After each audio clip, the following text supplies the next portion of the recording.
Solo.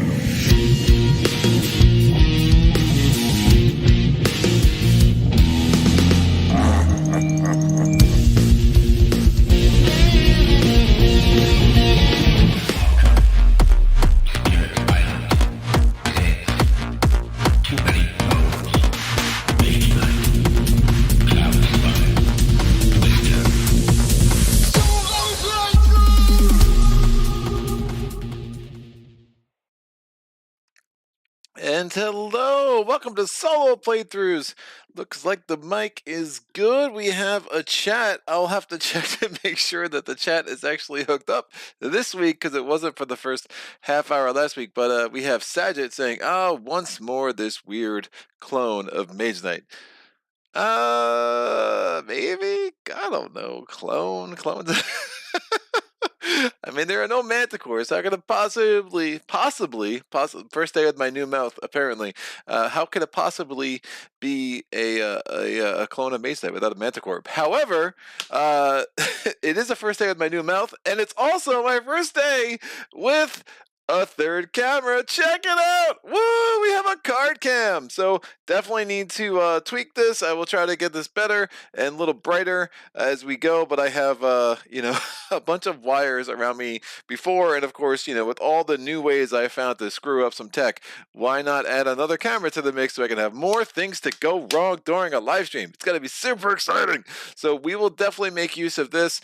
I'm going to have to play with it, and we'll just kind of get better and better, and I'll kind of go back and forth between the 2 cameras and the 3 cameras. Ooh, yes, very, very, very exciting. So if someone can come in the chat and just let me know you're there, because I know I have some 5 concurrent viewers already. Uh-oh. All right, here we go. Keith McDonald says wave, and Sad says, hey, look, new tech. All right, excellent. We are totally integrated. I am excited about today. So let me talk about the thematic boards. I do not play on them often. And I know there are people that swear by the thematic boards. They're the only play to play this game, and that's awesome if you love them. I do not love them. I kind of like them. I think they should have been designed a lot clearer. I think they made some very strange execution decisions in how they come together. I think they made gameplay worse by some of the decisions in a way that was entirely unnecessary. The colors should be more differentiated. The line should be clearer and less curvy. Look, I understand real islands don't do that. It's a freaking game. Real islands don't have giant spirits like shooting invaders out of the sky. I mean, like, let's be totally clear. And I think the thing that kind of sits out for me, because again, as this board gets crowded, these lines it gets harder and harder to see what's going on. It's just not a great choice. The more you play in them, the more you get used to it, and I get that. The problem I have with the thematic boards for me is it's like, imagine your favorite restaurant, and you go, and 80% of the time you go, you try a new dish, and it's garbage, and 20% it's either good to amazing. Now, sometimes it might be the most amazing meal you've ever had at the place, but sometimes it's just such garbage so often that it gets like, why would I keep going back to this? At some point, it stops being my favorite restaurant, right? The non-thematic boards are just a much more consistent gameplay experience. And I like swingy games, right? I play True Solo a lot. In Arco, I play True Solo a lot in Spirit Island. I like swingy games. I don't mind that. The thematic boards, though, are swingy to the point of just absolutely broken. There are some combos that just don't work. You can literally lose a game against France in the setup because so many islands, depending on who, there's so many, depending on what the initial explorer is. And I mean, there are so many things that can go, I mean, you can't lose during a setup, but you practically can, right? Because again, the extra island. So like, there are certain things that just don't work. If you saw my keeper playthrough against Scotland, what did I lose in the second turn? I was like, okay. And then I played against England and I had a fun playthrough. But I think that kind of thing's going to happen so often on the thematic boards that I just don't I don't ever see them being a mainstay in my playing of Spirit Island. I did play a 2-handed game with my friend Tony. We played against France. And again, 2 games in a row, I was like, what are we doing? Like, this just wasn't fun.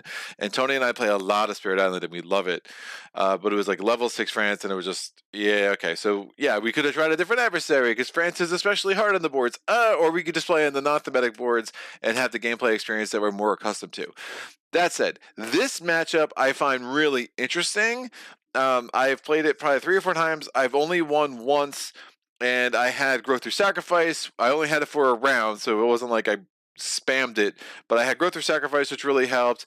And I never had wetlands come up. I would have had wetlands, but I was able to ignore them with fractured things. So I had a bunch of things that kind of went my way, and I was able to get a Terra level 3 victory at some point. Sweden 6 was like a non-starter, so I did try that a couple of times. Dropped it down to Sweden 5. Sweden 6 is just woof. I mean, having extra. There's so many lands in a thematic board. You have to limit adjacencies, and having an extra land, an extra town at the start of the game in land 8 was just proved too much to really gain any kind of control of the island. So I just found that not fun. But Sweden 5 is like on the cusp. This is a very, very hard challenge. I will probably lose. But I think it will be at least interesting enough to put on the channel. And if we, lose quick, then you'll get a 2-for-1 today, because I got nothing to do after this except play more Spirit Islands. So that will be totally fun. Let's look at the chat. Christian Della Plaza says, hi, Greg. Good morning. Good morning, Christian. Sajid says, where are these boards from? Some expansion. These are on the back side of, I have everything buried under a little screen over here, so I can't show you, but they're on the back side of all of the island boards. So they came like this. And when they're so say you're just playing on this board, like the way the art is really weird. There are some parts of like other islands, like this is like from another, like all the islands fit together, so it's a very regimented thing. Like if you're playing 2 players, these are the boards you play on. You're playing 1 player, you play on the northeast board. If you're playing 3 players, you play on, you don't even make the circle, you do something else. So they're very, very regimented. You can get a giant neoprene mat with all 6 island boards put together. I don't understand. No, I don't need that. Again, if you gave me like mini neoprene mats, like a la Chip Theory, that kind of fit together, I might get those because they will last longer. But yeah, these are from again, the game comes with a double side of things. You have the thematic board, the non-thematic board, and one of the kickers for me is that even in the rule book, it says, hey, the thematic boards are going to add to the difficulty for 2 reasons. 1, there's more lands, and 2, because it's harder to see what's going on. I'm like, you put it in your rule book that it's harder to see what's going on, and you decided to keep it that way. Like, what? Like, I know art's expensive. I get it, I guess, but like, woo, like some changes needed to be tweaked and made before you put this out. Let me think that this is an officially ready product. And Eric Royce has been very upfront. Again, to his credit, he's like, look, we have not play tested this and balanced this for all adversary and spirit combos. And I'm like, all right, well then I don't want to be the one to have to figure out what combos are going to work as a good game and what combos aren't. If you gave me a list of like scenarios, like scenario challenges, hey, try this, this, and this, I'd be more interested. But I don't want to spend a lot of my time playing Spirit Island trying to figure out, oh, this works on the thematic boards, this doesn't, this works, this doesn't. Like, no, I'd rather be on the non-thematic sides and just explore combos and like challenge myself in realistic games that actually have a chance of winning. Even if I'm going to lose more often than I win, I'm fine with that. But so many times you're dead on arrival just by setup that I find this whole experience a little bit off-putting and not the best way for me to experience the game. And again, there are diehard thematic board fans. That's amazing for you. Like, I'm not you. Everyone plays the games the way you want to play it. We both spent the same amount of money on this game, give or take a couple of dollars depending on how you got it. Dude, enjoy it however the heck you want to play it. For my money, though, in my time, I'm going to be in the non-thematic board side a lot more.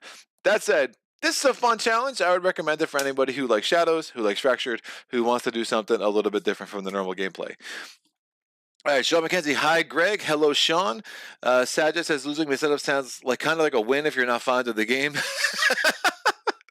I got nothing to do after this to play more Maze Night. You were going to say, right? Is it the same like when they put the errata in the rulebook? If you knew there were issues, why did you not fix them? Yeah, like at least errata, like I get it. Like, I mean, sometimes the printing just happened to certain things. Like, hey, just can you, we weren't able to catch this in time. Is there not such a scenario list online somewhere already? This game is played to death. I'm guessing there are. I mean, if you go deep into the bowels of BGGM or someone said, here are the 10 best plays to do on the thematic boards. And they do it in that exact voice as well. Stephen Olin has a circle backslash. Hello to you too, I think. And then Keith McDonald's have been watching a lot of your playthroughs. Good stuff. Thank you, Keith. Glad you enjoy it. All right, thematic board. So we have the west, we have the east. This is how you play 2 players on the thematic boards. On the west side, there are 10 lands. There are 3 jungles. There is 1 wetland. There are 2 mountains, and there are 4 sands. In land number 1, we have a wilds. Land number 2, we have a town. Land number 1, I went backwards. Land number 1, we have 2 Dahan and 2 towns. Land number 2, we have a wilds. Land number 3, we have a wilds. Land number 4, we have a city because we're going against Sweden level 5.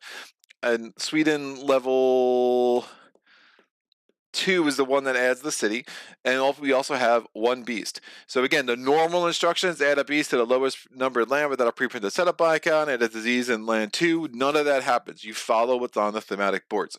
Land number 5, we have a lone explorer. Land number 6, we have an explorer and a Dahan. I also have a starting presence there because I'm playing as Fractured Days with the Sky. On this board, I did randomize who was going to start on what board. And again, Fractured has 1 presence in the lowest number land with only 1 Dahan. If I was going to be on this board with him, I don't know how I would do that because there are no lands that start with 1 Dahan. So again, thematic board weirdness, for the win. Land number 7, we have 2 Dahan. Land number 8, we have 2 Dahan. Land number 9, we have Squadouche. And land number 10, we have a Sacred Site and a Beast. We go to the east board where I have my boy Shadows. Again, I'm playing as Foreboding Shadows. Foreboding Shadows replaces the normal special rule, which is one of the most derided special rules in all of Spirit Island, so not a big loss. We will definitely talk about that. Foreboding does up the complexity quite a bit. All right, so on the east board, land number 1, we have, all right, this does start at the top. We have a Sacred Site. Again, it's the highest numbered jungle. Shadows puts a Sacred Site in. The highest numbered jungle on the east board happens to be land number 1. So we have a Sacred Site in land number 1 with an explorer. Land number 2, we have 2 disease with a town that has a strife on it or under it, however you may want to say it. In land number 3, we have 2 Dahan, a city, another strifed town, a blight that is the only starting blight on the island, and a disease. So we have 3 disease over here on the coast. Land number 4, we have 3 Dahan, an explorer, and then we have a city thanks to Sweden level 2. We have 2 Dahan in 9, 2 Dahan in 10. I know I'm going out of order. Nothing in 7, and then we have a lone explorer in 8. There's also nothing in 6 that is up there. So what's crazy about the east board is that you have 1 sands, 1 jungle, 3 mountains, 5 wetlands right up the gut. If you get wetlands early, good luck. That makes it a very, very tough game. If you get wetlands at all, ever, good luck. It makes it a very, very tough game. Now, 2 of those wetlands do have disease, so that helps. But 1 also starts with a city that is not striped. And again, against Sweden, we have another one with a city there too. So that is a really interesting, intense part of this game, figuring out how you're going to deal with wetlands if and when wetlands does come up. Sajid, you should never go deep into the depths of insert any website name here. All right, I will stop rolling with the crowds. We are playing some games soon on our end too. Best of luck and have fun with this. Thank you, Sajid. Have a good day, sir. I'm going to shuffle up the event deck. I mean, I guess you could play the thematic boards without Branch of Claw. I think it'd be a little strange. I think it'd be that much harder too because you don't have the benefit of the tokens. So I wouldn't recommend it. But again, the thematic boards do come in the base game. I mean, I don't know. Unless you're playing like level 1 or 2 against some adversaries as you get good at this game, I don't know. There's so many things about the thematic boards that just make me go, huh? But but I definitely I don't get it though. Like look, especially since I have the channel and like I'm kind of I'm not just like some rando on these Facebook groups and I always post as solo playthroughs. Like I'm gonna be a little bit more like courteous, and then I'm a pretty courteous guy in general, so I'm not trying to say I'm putting a false front, but I'm very cautious about what I write when I'm on Facebook. And I definitely had some guy who was like, you have to play the thematic boards, the non-thematic isn't real, because it's like, he's like, what island has perfectly proportioned lands? And I was like, what island has spirits killing a bunch of invaders, dude? Like, it's a game.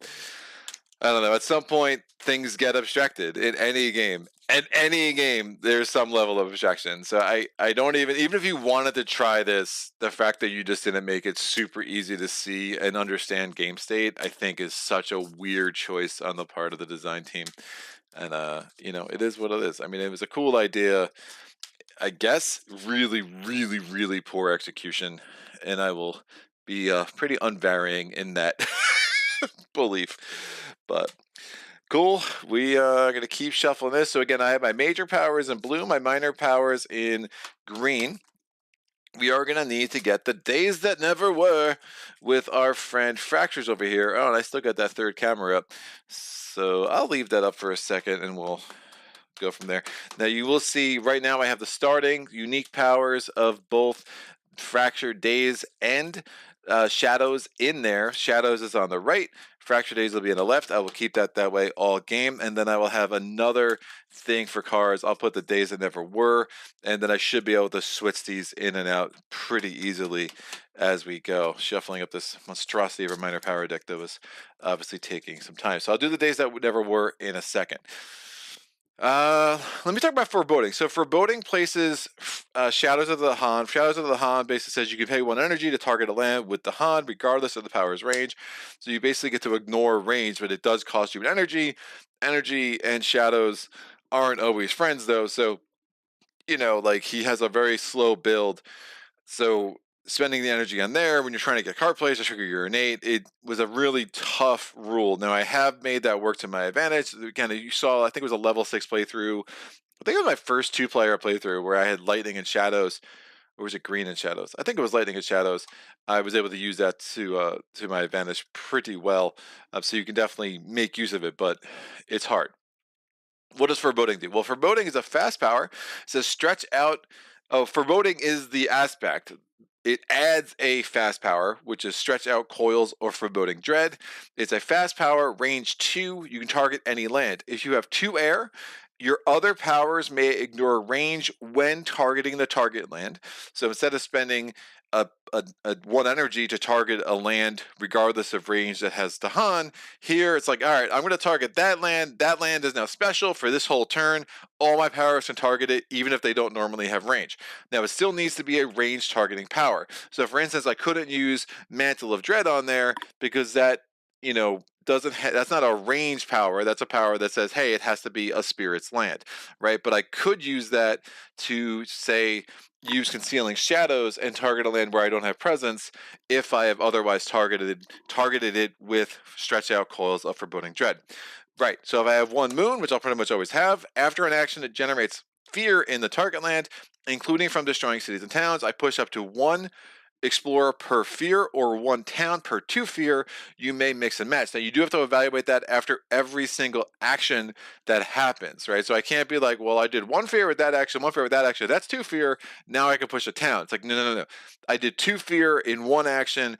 2 fear because I destroyed 1 city. Now I can push a town out of there. That could be very, very helpful to do some, again, prevent adjacencies, prevent builds, etc. If I have 2 fire, I generate a fear. If I have 2 moon and 4 air, I generate 2 additional fears. So it'd be 3 fear total. I have not ever triggered that 2 moon and 4 air. That is very hard to do with our friend Shadows here. So that's Foreboding. It's pretty cool. I like it a lot. In some ways, if you can trigger both for, you get, I'm just going to call it the Foreboding power. If you can do Foreboding and Darkness Follows the Unwary, you can basically move a couple of explorers out and prevent a lot of builds. And that's really effective against anybody, not named England. So that is not named England is the key part of that sentence there. So level 5 Sweden, the invader deck is not that bad. It's a 4/4/4. So fear victory is something that's a little bit realistic, although fractured is not the greatest fear generator, but it will make it easier for us to get into level 2. And then, hopefully looking at that level 3 victory, which again is probably my most common victory for sure. We have the Blighted Island cards. Again, 2 of these 16 cards are still Healthy Island cards, but we call it Blighted Island cards because that's what they normally are. I am going to make sure I put Tipping Point up at the top to make everything really bad. I rolled an 18. And 14, so 3 from the top because I count from top to bottom because I'm strange. I'm putting 5 blight on there. It's 2 per player, plus the Eric Royce Loves You blight. And now we have the invader deck. So I'm going to shuffle these 6 stage 3 cards. I'm going to roll a d6. That's a 4. That card is out. And we'll put that over there. The level 2 cards. That's a 6. That's a 4. Again, there are only 5 level 2 cards, so the 6 was obviously not very helpful. And now I'm going to roll the die twice for these level 1 cards, or stage 1 cards. So 3, and now, because of the rules of Sweden, we're going to do Sweden level 5. Nope. Sweden level 4. I rolled a 4. So 3, 4 will be the middle card. This card doesn't just come out of the game, instead it actually goes in the discard pile, which could very much matter when you're playing with Fractured. Because again, the past might return, although I find it harder to pull that off strategically with the thematic boards than the non-thematic boards for just the way the lands are. So we'll see. Poor Time Sideways is another one. Like it's really weird to pull off on these boards. So I'm going to do jungle. So what do? I'm going to add a town to the land on each board of that land type that has the fewest invaders. And this is after adding all other invaders. There are no invaders in 8, so that's going to get a town. That's a little unfortunate. And there's only 1 jungle in on the east board, so that's going to get a town there. That's it. Initial Explorer is going to be wetlands. Of course it is. Good game. I have a feeling we're going to be setting up pretty soon for the second attempt at this nonsense. So that gets an Explorer. And because that city and that town, there's adjacencies everywhere except for number 10. So that will not get an Explorer. So that will make it a little bit easier. Again, if you didn't have those things that were placed because of Sweden's rules, I'm going to say Scotland a few times. I'm playing Sweden, folks. If I say Scotland, I'm sorry. There's, the S's. Then actually there would not be an adjacency to 9 either, but because of those things that were placed in our setup, there is an adjacency to 9, so that gets an Explorer. 2 gets an Explorer. 3 gets an Explorer, and 4 now has 2 Explorers and a city. Now, remember all the special rules for Sweden. When they do at least 6 damage to the land during Ravage, you add an extra blight, so that would be 2 blight and not just 1. The extra blight does not destroy presence or cause to cascade. So if you have presence there, you only lose 1 presence, even if you have multiple. Population pressure at home. During setup, we added the city to number 4. If there had been a blight on 4, we'd had to move that blight over to 5. There was not a blight on 4 on the thematic boards, at least. Fine Steel for tools and guns is level 3. Towns deal 3 damage. Cities deal 5. So it's a lot easier to get to that 6 damage, which does, again, the 2 blight. Level 4 during setup when adding all the things. We did that. That's why we added the town at 8 and on the west board and the town at 1 on the east board. Again, you discard the top invader card. So now we're going to get to stage 2 a lot quicker, which I'll talk about in a second. But it also means we have an additional town on the board to deal with. So that's already added. And then stage 5 or level 5 for Scotland or Sweden. Did it again. Mining Rush. When Ravaging adds at least 1 blight to a land, add 1 town to an adjacent land without towns or cities. Cascading Blight does not cause this effect. Now, if there are no adjacent lands with towns or cities, well, you're probably in trouble anyway, but at least you would be able to save yourself the effects of level 5. All right, the stage 2 escalation for Sweden is what makes them especially awful. When you explore and you have that symbol that comes on the stage 2 cards, again, all 4 of the stage 2 cards that are not the coastal lands card, the coastal lands card does not have the escalation. But when you explore, if after the exploration you have as many or more invaders than Dahan, if there are Dahan on that land, one of those Dahan becomes a town. That could be super brutal and hopefully something we can super avoid. So, seeing that done, I think we need to set up the days that never refer, and then we're good. So I'm going to put these cards out of here. We'll put this in here. And now let's get the days that never were. So when you set up Fractured Days, is it days that never were? Yeah, days that never were. When you when you set up for Fractured Days in a one or two player game, you'll have 6 minor powers and you will have 6 major powers that will be available to him that are part of his third growth option, which I will definitely be spamming as much as I can early. If you're in a 3 or 4 player game, you only get 4 of each. But if you're in a 1 player game, not only do you get the 6 and 6, you also gain 1 time to start the game, which can be very, very important. But we will not have that because this is a 2 spirit game or a 2 board game. So the first minor power we'll have available to us is going to be Treacherous Waterways. It has a fire, a water, and an earth. We can add a wilds and we can push an explorer from a mountain or a wetlands. That is a fast power. I don't hate it. It costs 0. I like 0 cost minor powers because there are no 0 cost major powers, but I do like the 0 cost minor powers for my first turn of the game as Fractured. We have Sky Stretches to Shore. This turn, target spirit may use 1 slow power as if it were fast, oh yummy, or vice versa, and target spirit gains +3 for targeting coastal lands only. That's excellent. Rain of Blood, 3 fear. If target land has at least 2 cities and towns, +1 fear. Back these up. And now I got 3 more coming. We have Infested Aquifer. If target land has any disease, 1 damage to each invader. If target land is a mountains or a wetlands, and instead of doing the first thing, you can get 1 fear and add a disease. Animated Rackroot has a moon, a fire, and a plant. 1 fear, destroy an explorer, or add a wilds, has a slow power, and then Purifying Flame. We have 1 damage per blight. If target land is a mountain or a sands, you may instead remove a blight. Has some cool elements. I really like the fact that there's just 3 of these that are 0 cost, so let me put them together because I'm going to need some cheap cards, especially early. All right, cool. Cool. Elements I like with Fractured are going to be obviously the moons and the suns. If I can get a sun-moon combo, which I don't think I got any, that would really open up some really cool first-round plays with shadows, but unfortunately that was not meant to be. So let's get to our major powers, the 3 and 6. You know what, let me take these off and I'll just put them back. Sorry, I'm trying not to play with this too much, but our major powers here is going to be Pillar of the Living Flame, 3 fear, 5 damage. If target land is a jungle or a wetland, we have to add a blight, so that's not great. If we had 4 fire, it'd be more damage and more fear, but that's highly unlikely with Fractured Days here.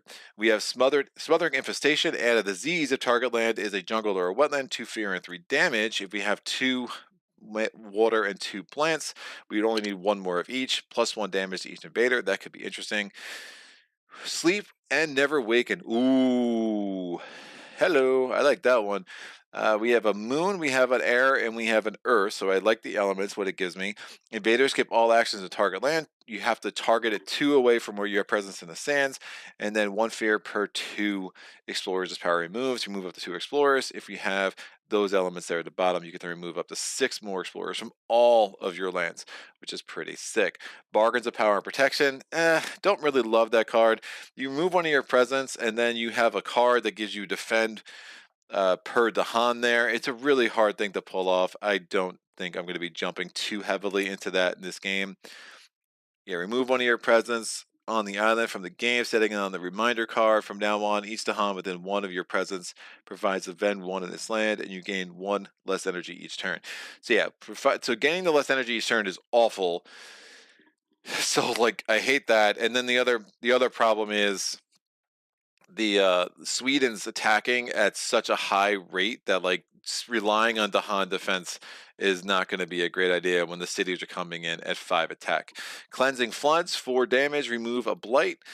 If you have 4 waters plus 10 damage, again, you could target a land within 1 of where you have presence in the wetlands, and then focus the land's Anguish. If this power destroys any cities or towns, 5 fear, gather up to 5 blight, and then 1 damage per blight. That could be a really nice late play, late card, late major power. I'm trying to say if you have 3. Ooh, interesting. If you have 3 suns plus 1 damage per blight, I should pretty easily have 3 suns. So that's a really excellent late game card for Fractured. So don't love these cards, don't hate them. I wish I had a strong defend power among the minors, which we did not get. So we might have to do some digging in the minor power deck, but you know, we should be able to make use of those. So I'll move these up. We'll move these back. Cool. No comments. I think we're good to go. So we're going to go to the first round, and I'm going to pick my powers. I'm going to do my growth option for Fractured Days. So I'm going to do growth option 3, which is going to give me 1 sun for doing growth option 3. I'm going to be able to move a presence to an adjacent land. I'm sorry, move a presence within 4, anywhere in the island, so within 4 where I have presence. I'm going to gain a power card from the Days That Never Were. I'm going to gain. Nope. I'm going to gain Treacherous Waterways. I'll put that there because I'm going to play that this turn for sure. And I'm going to gain 3 time. So I can gain any combination of 3 time, or for each time I don't gain out of those 3, I can gain 2 energy. So I'm going to gain all 3 time, open this up, that gives me 2 card plays. I know I'm getting 1 energy from the presence track, and I have 2 card plays. So I'm going to play Treacherous Waterways for sure. The other card I'm going to play is.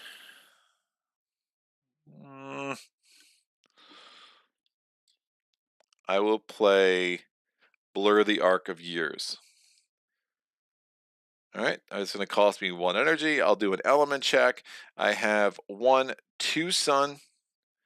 I have only 1 moon, and I have only 1 air.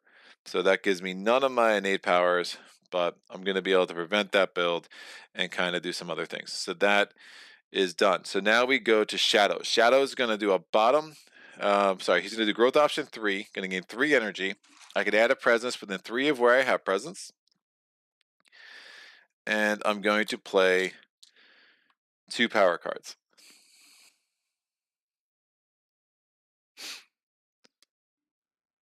Great. I'm going to play Favors Called Due. I get no extra energy from my presence track. I'm going to play Favors Called Due, and I'm going to play Mantles of Dread. So now I got to figure out the most strategic place to put my presence. I would like to put my presence. Oof. Yeah. Trying to think. Notice I didn't move a presence over here with Fractured. I could still. Let me do. I'll move this to 5. It just gets me a little bit more connected to what's going on there. But I need to. No, never mind. I need access to there. So yeah, I just didn't. I just forwent the ability to move a presence with my growth option with Fractured. All right, I need to see what's going on. If I put a presence here, that will make a lot of sense.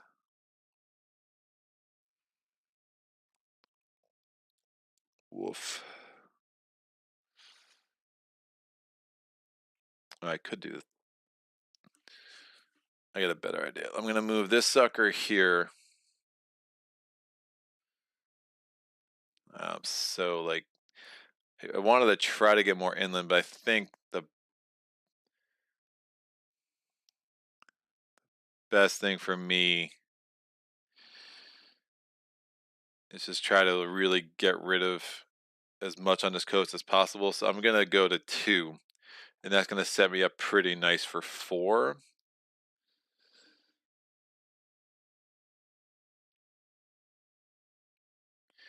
Maybe I don't want to do Treacherous Waterways. This is where, like, Fractured. Oh, no. Fracture's going to make your head hurt. I don't know if I want to do Treacherous Waterways. I want to do.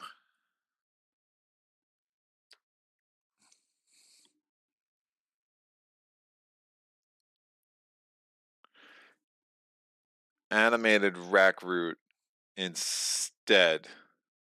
Yeah, that'll be better. I'm going to do Animated Rack Root. It still costs 0, and it's actually going to give me 2 and 2. So again, the first turn with Fractured is always a little bit of a mess, and my camera is all askew. All right, that'll be better. All right, so 2 and 2. So I do have Slip the Flow of Time. Target Spirit may reclaim 1 power card from their discarded or played cards. So I think that will give me a good chance to reclaim Blur the Arc of Years, which I won't mind.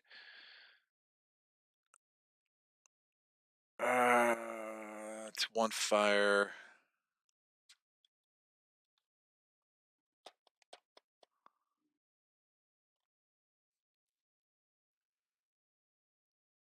No.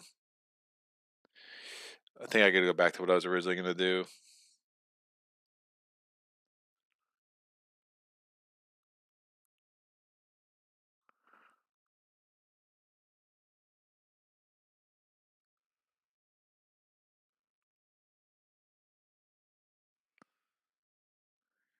Four.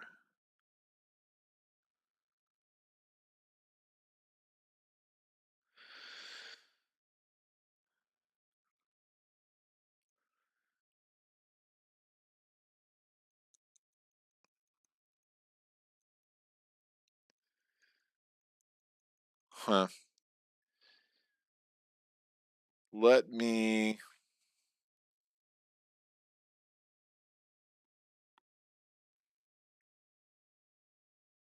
If I'm gonna do that. Generate fear.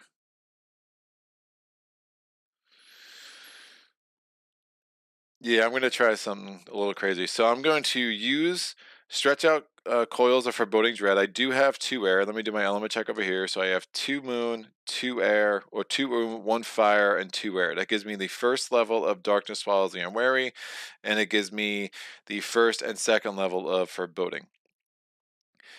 I'm going to target land 9. That's going to let me target that land. My other powers may ignore range when targeting the target land. So that's just great. I am now going to use that ability to do Darkness Swallows the Unwary. I'm targeting land. Additionally, after an action generates fear in target land, including destroying towns or cities, I can push up to 1 per fear or 1 town per 2 fear. I can mix and match. All of that's going to be useful. So I'm going to put a reminder here that I'm targeting that land. I have the wrong reminder color. So I'm going to target that land now. Again, I can ignore range restrictions. Oh, I'm still 1 away from a sacred site. Ooh. But I still want to have stretch out coils of foreboding dread in place. So that will all work. So I'm going to target land 9, and I'm going to gather this explorer from 7 into 9, and that will make some sense as we go. All right, so those are my fast powers to the Darkness Swallows. Foreboding is set up for this for land 9 for the rest of the turn, and now let's see how this plays out. I also have Blur the Arc of Years. With Blur the Arc of Years, I'm going to target a land within 1. If there are no Dahan or invaders, I get to remove a blight. If invaders are present, they build and ravage. If Dahan are present, I'm going to add a Dahan and then push. So I'm going to push 1 into 7, 1 into 9. And I could spend a time to do that again in the same land. I won't do that. I will just leave. Ooh, I could get another to hunt. Let me get 1 of the 7. 1 into 9 on my board. I'll get 1 of the 6. That will make the most sense. So again, you added the Han, and then I just pushed 2. So it's like, yeah, you're blurring the arc of years. The Han children are growing up very fast and moving because, again, we're messing with the space-time continuum because we are fractured days, baby. So that's that. We go to the invader phase. Jagged Earth rules. I'm just flipping over the top event card. We're not carrying it out. And now we do the invader steps. We're doing the build step. There's nothing to build in 7 anymore. Again, we pulled that away using the Darkness Follows the Unwary. We had the first level of that. We were able to gather into there. And actually, no, I did need foreboding there. The sacred site, again, it's hard to see, especially the lights are really hard for me. So the adjacency, I did not have a sacred site within range 1, but I was able to ignore range because I had foreboding active there. So again, as long as I was within 2 and I had the 2 air to make that work. We're going to build on the east board now. The disease comes off land 2. The disease comes off land 3. We're building a town in land 4. And we're building a town in land 9. All right. That is that. So we only added 2 towns. We're now going to do the explore step. We're exploring into sands. So there is adjacency on all the sands. So we're going to have an explorer there, 1 explorer there, 1 explorer there, 1 explorer there, and then the 5th sands. Again, there are 4 on this board, 1 on that board. We're just going to take away the wilds. Awesome. We are now going to have the invader cards advance. We have a stage 2 card coming up.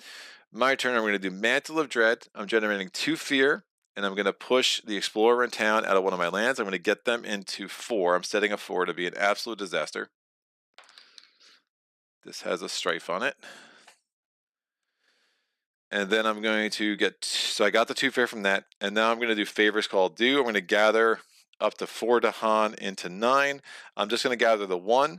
Now that there are more Dahan than invaders, I can actually generate 3 fear. 1, 2, 3. And because I generated 3 fear and Foreboding still active there, I'm going to push this Explorer in town into land 4. Hopefully I find a way to get more Dahan in there next turn, because I'm going to try to set a big wipeout there next turn.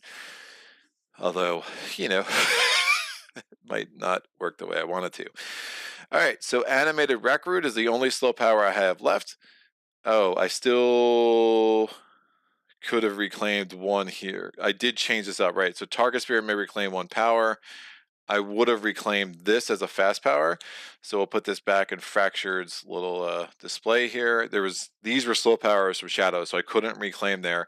So again, target spirit may reclaim 1 power card from their displayed, discarded, or played cards. If they reclaim a card from play, they lose the elements. I didn't need those elements for anything else this round, so that was totally fine.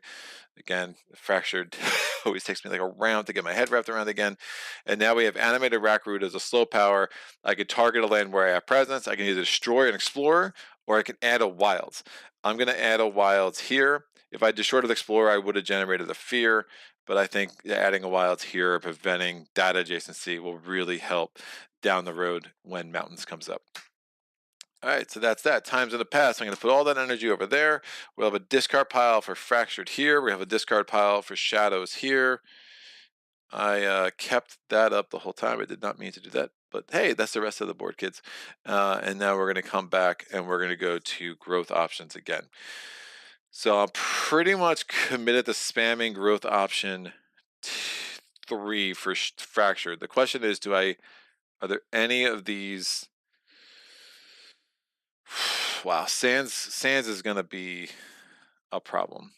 Are there any of these things that are worth considering?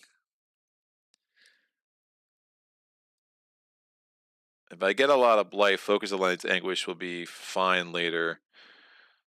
Presence 1 away from a wetland is going to be tough to make use with Fractured when he's on the east board. 5 damage.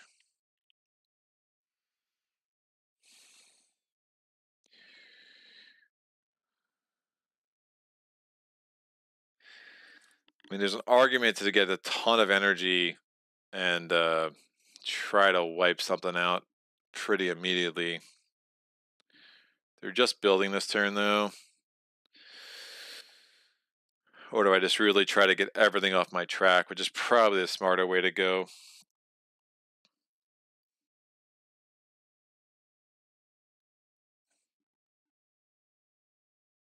Try to spam Fear. Purifying Flame. I could use... that only works against... See, Treacherous Waterways only works against a mountain or a wetland, so that's not going to be great. Target Spirit may use a slow power fast, could be interesting. You could target myself with that.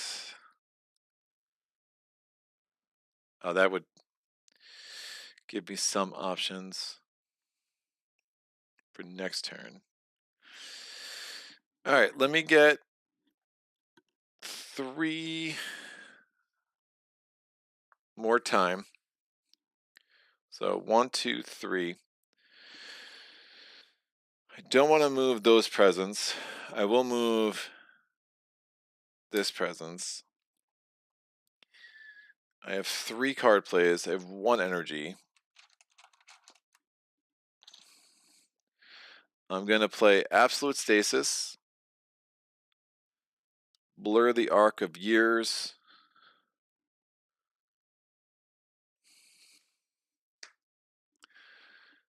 and 0. Oh, I could add a Wilds to that Wetlands. That's pretty strong. Just really go Wilds heavy. That's a different way for me to play Fractured for sure.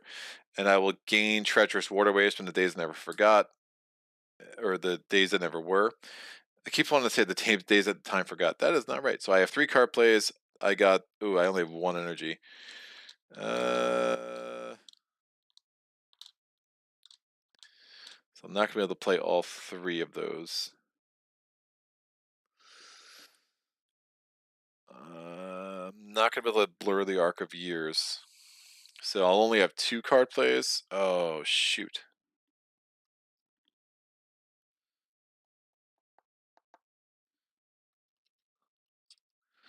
Fractured, why do you hurt my brain?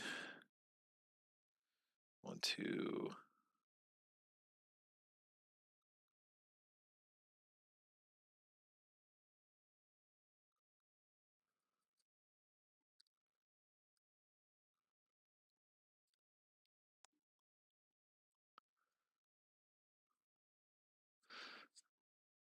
Alright, that's fine. I'll play Absolute Stasis, and I will just play Treacherous Waterways. So I'm just not going to have elements, but I'll be... If I'm going to do that, oh, that's going to be 1 card play. That's so garbage. That's not great.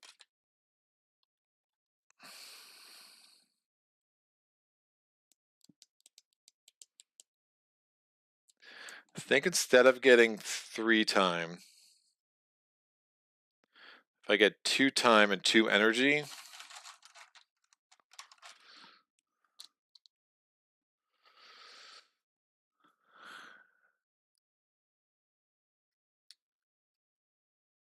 and if I gain Rain of Blood, no, I'm going to need Sky Stretches Ashore and the other card. I will gain... I'll gain Sky Stretches Ashore because I'm going to want it for next turn. So I'm going to put this on my available cards, and then I'll be able to play both Blur of the Arc of Years and Absolute Stasis. I think that's my strongest play. So let me review what I did there. So I gained 2 energy. It only gave me 2 card plays, which is fine. So I gained, I gained 2 time, which cleared out the bottom track, and I gained 2, yeah, I'll clear the bottom track anyway. So I gained 2 time, and I gained 2 energy instead of gaining 3 time. I gained Sky Stretches to Shore from the Days That Never Were, which is cool. I can move a presence. I did move a presence from there. I moved it into 5. I'm now going to play 2 cards. I Blur the Arc of Years and Absolute Stasis, and I still have 1 energy left because, again, I got 1 energy from the presence track. I forgot I was super broke, which is what affected my analysis of what I wanted to do this turn. We have Element Check. I do have 3 air. I have 1 moon. This is why I like this play a lot better. And I also have Slip the Flow of Time. So I also have 2 air. So I have 1 moon, 2 air. So that's going to give me... I do when I get 3 moon. Unfortunately, that's not working. But I do have the 3rd level of this, which is going to be target spirit may play a power card by paying its cost. So I can use that on either me or on... I can use that on Fractured, or I can use it on Shadows over here. The thing is, Shadows only has 2 cards left. He's got 1 money, but I think if he gains a power card, I think that will actually make some sense. So Fracture is going to do growth option 2. Understanding I'm going to be able to play another card. There are no cards I want to play as Fractured. So those are my 2 card plays for Fractured. Even though I have access to 3, it is what it is. But Shadows can definitely get a potential 3rd card play. So let's take a minor power because I'm doing growth option B. My options are Veil the Night's Hunt. It has a moon and an air. I really like that. It's a fast power targeting a land with Dahan. Each Dahan deals 1 damage to a different invader. Could be super strong. We have Seer Anger into the Wildlands. That's going to add a Badlands as a slow power. 1 wilds and if there are wilds and invaders present, 1 fear and 1 damage. We have Territorial Strife, 3 damage to explorers and towns in a land with a city, or you can add a strife, and then you have Mesmerized Tranquility, isolate target land, each invader deals -1 damage. Veil the Night's Hunt is by far the strongest card for me, so I will grab that. I'm going to add a presence within 1 of where I have presence. I want to make myself a sacred site. Well, this comes off. I only have one fire. Shoot. I'm going to make myself... I need to start pushing onto Fracture's board, I think. Or I want to make myself a sacred site. Yeah, I'll push it into... Well, I'll put it in 9. It'll just give me some maximum flexibility later. And now I'm going to play... Oh, that's going to cost energy. Shh. No, never mind. Veil the Night's Hunt goes into my available cards. These are the cards I played last turn. I'm going to get 1 energy from the presence track. Remember, I got 3 energy last turn and only spent 2, so that gives me 2. And now I'm going to play these 2 cards. That cost me 2. Fracture is going to give me Slip the Flow of Time. I can play a power card paying its cost. I'm going to play Concealing Shadows, which is free. And now I'm going to do my element check. So I have 3 air, I have 1 fire, and I have, 3 moon, 1 fire, and 2 air. That's going to give me the first and second levels of Foreboding again, and that's going to give me the first level of Darkness Swallows the Unwary. I'm definitely going to gather this Explorer 1 away from my Hyper Sacred Site. I'm going to gather him here, so there will be no build in the sands. I'm going to do Foreboding on this land because I have the 2 air, so that was a really nice pickup when I got Veil the Night's Hunt. So all my powers can target land 4, ignoring range. So I'm going to ignore range with the Concealing Shadows, and I'm going to target land 4. I'm going to generate 1 fear. Now remember, after one of my powers generates fear, I can push something to an adjacent land. I have no need to do that, so I'm not going to, but we got 1 fear from that. So now all of my Dahan are not going to take damage in this land. Ooh. This is even better than I realized. Yeah, I didn't even... That's a amazing power. All right, now Veil the Night's Hunt. I can push up to 3 Dahan. I'm going to push 3 Dahan into here. It's like a late game chaos play. So I have 6 Dahan in there now. We have 1 Dahan there, which is fine. Remember, Explorers do not do extra damage. They only do 1 damage like normal. 1, 2, 3, 4, 5, 6, 7, 8, 9, 10, 11, 13.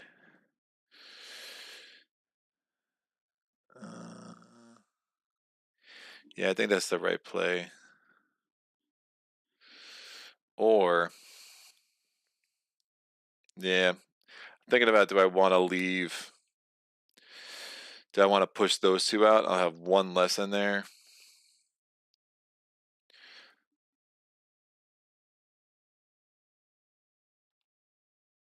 Let me do that. I'm going to push these 2 out. Again, range 2. And now I only have... There were 3 in there, yeah. So I had 4. I had 4, I only had 3. Oh, did I have 4 in here? No. What did I do? What did I do? Why do I have an extra Dahan?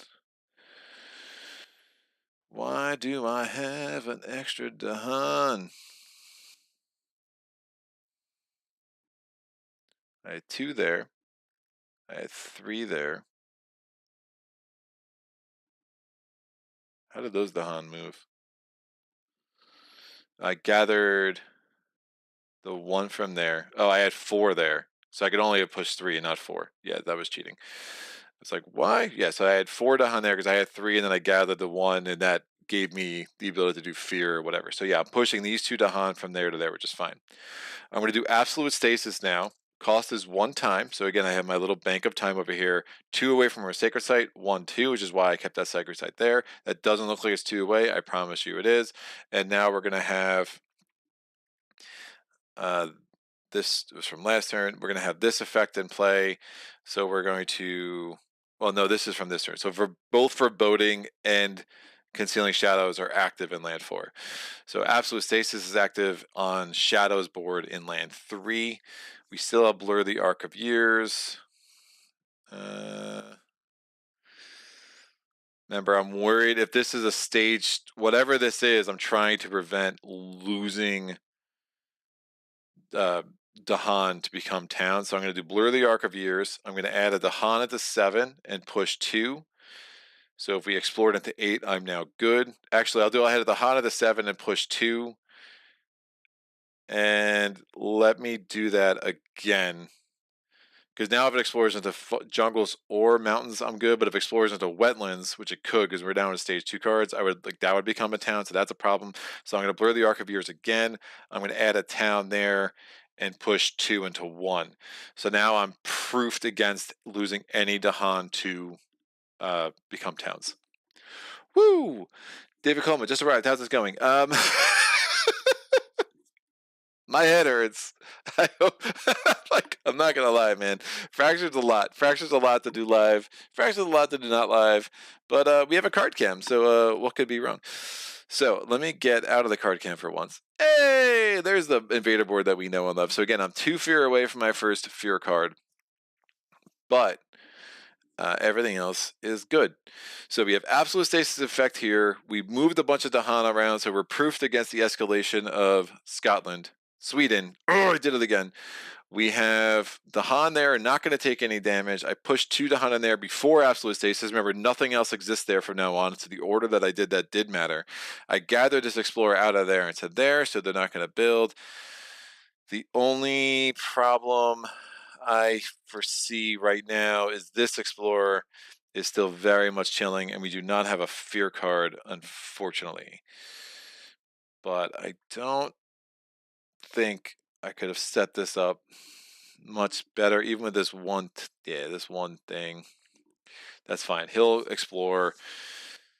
We're gonna have some problems on Fractured's board, but I think I have some things up my sleeve to make this a little bit better. So I'm gonna take the event card. Holy crap. War touches the island shores. Invaders from a different faraway land assault the ones here, torching farms and bombarding cities. You may allow the attacks or spend an energy to repel. Remember, these suckers don't exist. So they're totally exempt from anything that this would do. So absolute stasis is there, which is fine. I'm preventing a blight cascade. The most town, I'd have to do this in land 1 there. Woof.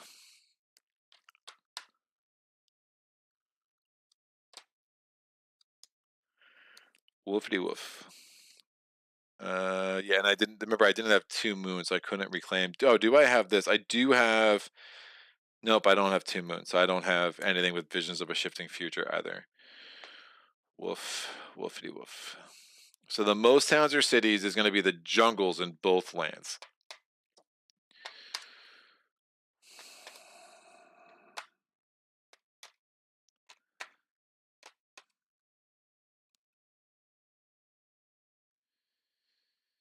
Not defending at all. I'm just not excited about going Blighted Island, but I don't think I spend the money. I'm going to lose a presence too from Fractured, which is roughity rough. Roughity rough. And rough.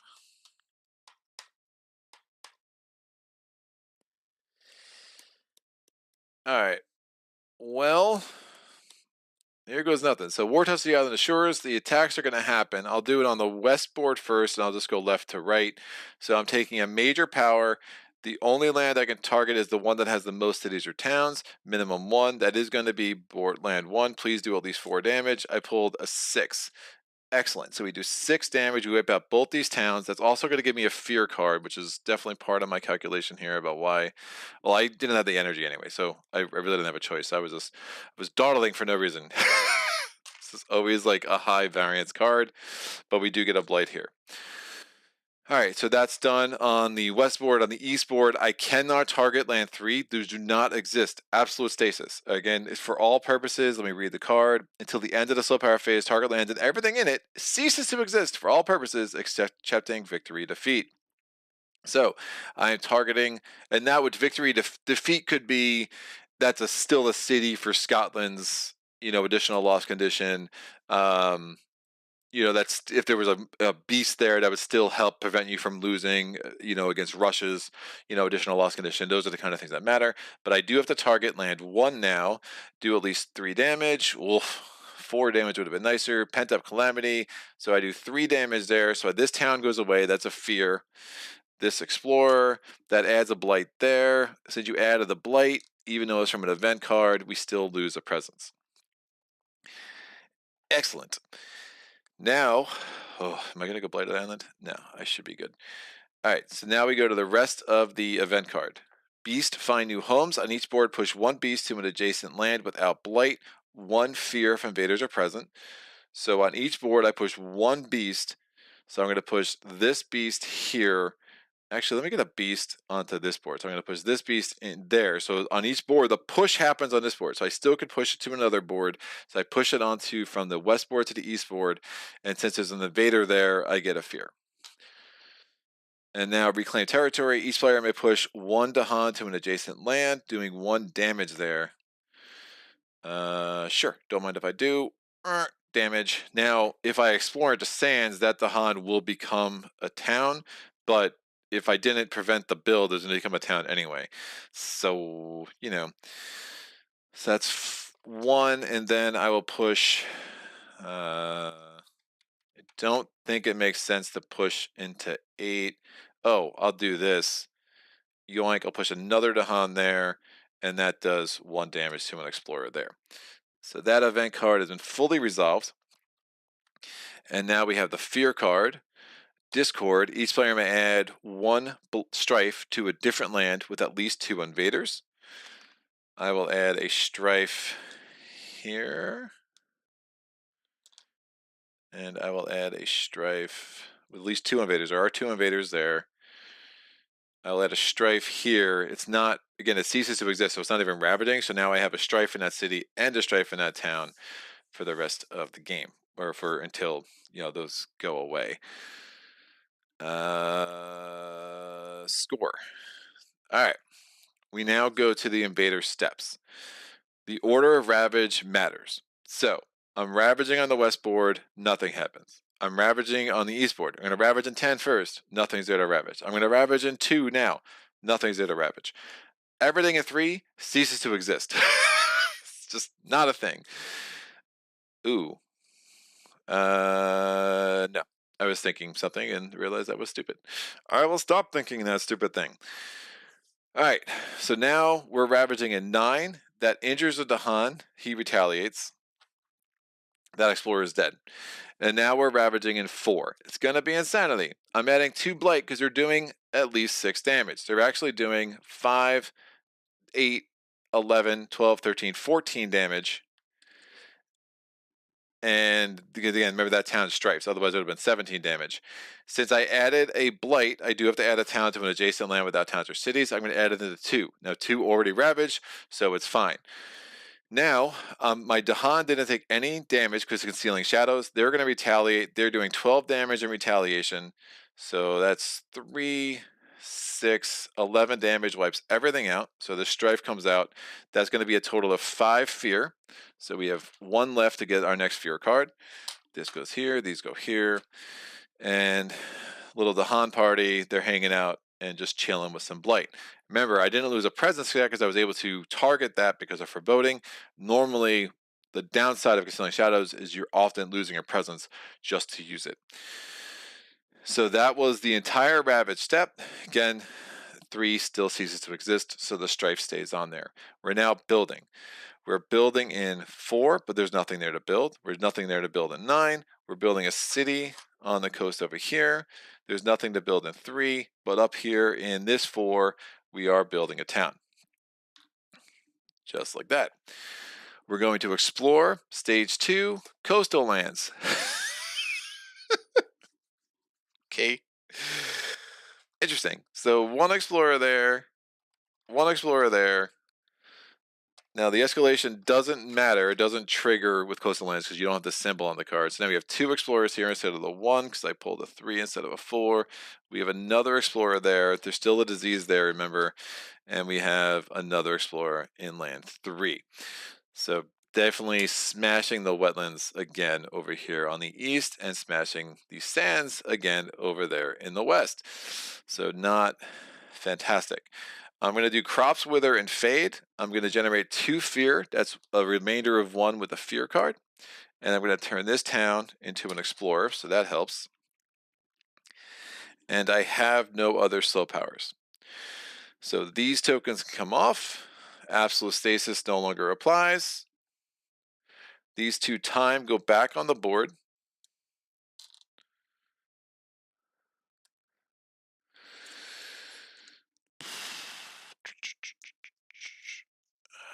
I can still do what I want to do there. All right, these go on my discard. These come off the board. And these go in my discard. Shadows is pretty straightforward. I need to reclaim cards. So I'll put them back in our little card display. Ding. Mantle of Dread. And ding. This Dahan would have healed naturally. So I don't have a sacred site because that's War Touching Island Shore was pretty rough over there. So that's a little unfortunate. So I will not even be able to use Darkness Swallows again wary. But my inlands are looking really clean on Shadow's board, so it's not the worst situation. Also not the best. But I will still have Foreboding, so if I get 2 fire, I can generate a fear and move an explorer that way. Yeah, we should be okay. So I'm going to gain a minor power, and I reclaimed my cards. We have Drift Down at the Slumber, defend 1. If target land is a jungle, defend 4, or a sands, defend 4. Elusive Ambushes, 1 damage and a land with the Hun, or defend 4. Song of Sanctity, if target land has explorers, push all explorers, otherwise remove a blight. That has to target a mountain or a sands, oh sorry, mountain or a jungle. Actually, let me get back to this view. And Favor of the Sun and Starlit Dark. 1 away from a sacred site, defend 4, push up to 1 blight. Nothing. Oh, it gives me a moon.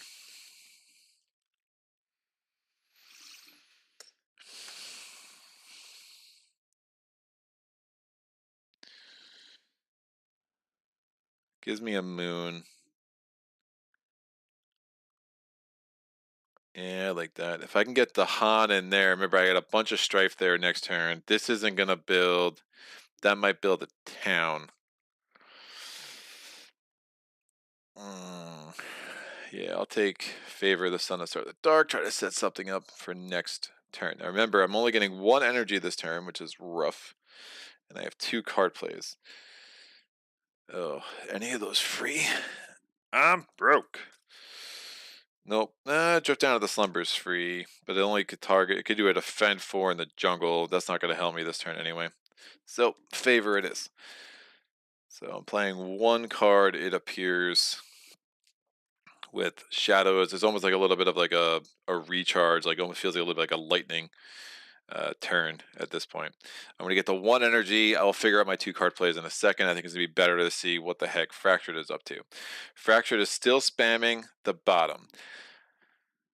Oof.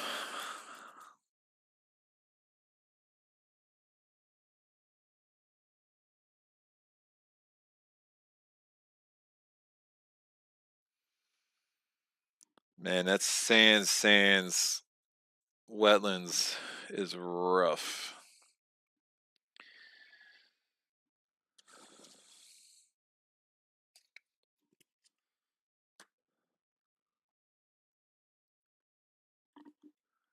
Treacherous Waterways is not going to help in a jungle. I have no defend powers over here either.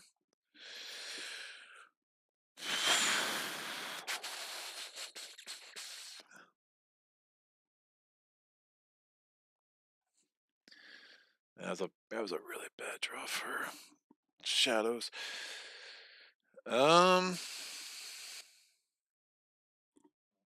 Thinking about Poor Time Sideways. That's not going to make sense though in these boards. I definitely don't want to double. I don't mind double ravaging on Shadows boards, but I do not want to double build. That'd be a disaster. I have 1 fear card. Do I have 2 fear cards? No, just 1. Yeah. Sky stretches to shores. Interesting. I think I'd do it.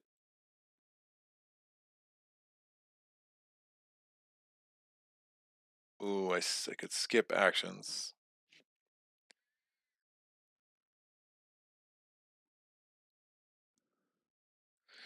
If I get a bunch of blight, like land focusing the land's anguish, could be nice. And I could do that as a fast power next turn with Sky Stretches to Shore, which I grabbed.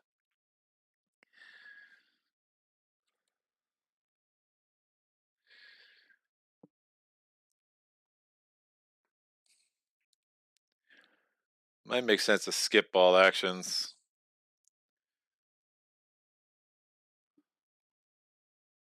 Sleep and never waken.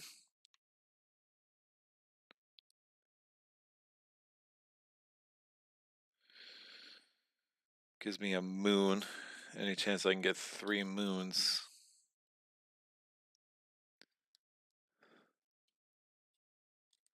Ooh, I can get 3 moons.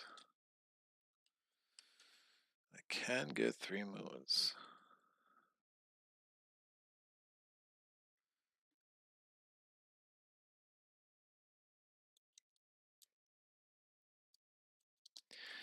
Alright, I'm going to gain 3 time. Nope. I have 1 energy left from last turn. I'm going to get another energy this turn.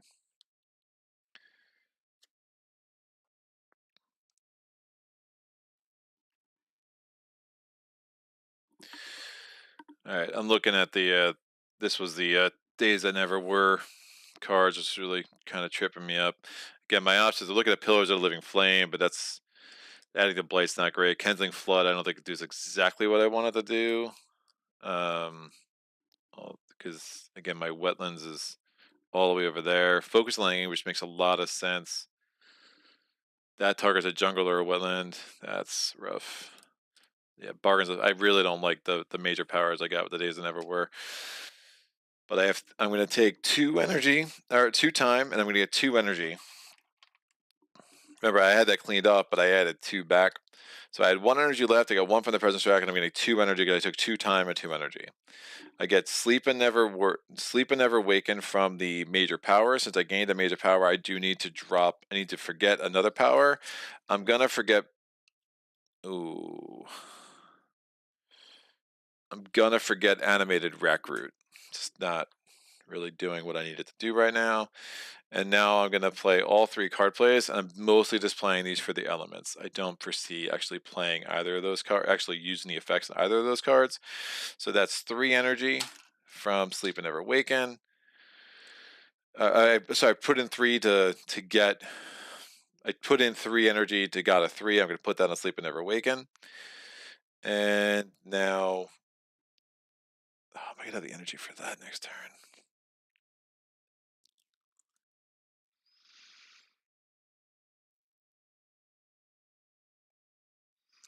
That's fine. I'll be able to delay a reclaim for a while. So let me do an element check. I have 3 moons. I have 2 sun, and I have 2 air. Again, the 2 sun is 1 from there, 1 from growth option 3. And the 2 moon and the 3 moons and the 2 air and the 2 suns going to give me both levels of Visions of a Shifting Future, which could be hugely important. I also have the 2nd level of Slip the Flow of Time and the 1st level of that as well, which could also be hugely important. I'm, again, just using these for their elements. I'm not carrying it out, so I don't have to pay the time. If I actually did the powers, I would have to pay the time, but again, I'm not doing that. And I'm going to move a presence. I'm moving a presence from 10 into 2.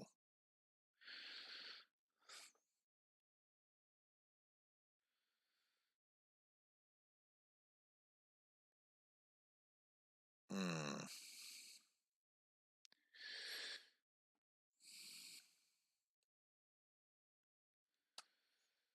All right. This is crazy. So I got to pick my 2 cards with shadows. I only have 1 energy. Favors called do. I need a slow power with a fire.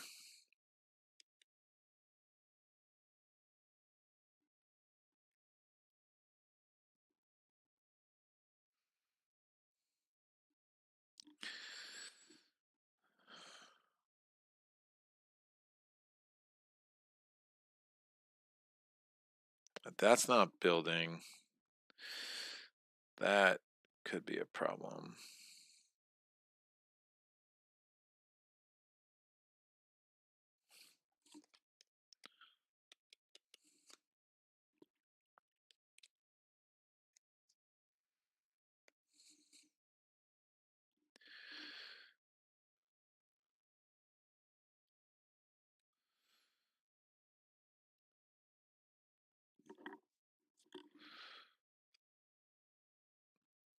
If I play 2 shadows.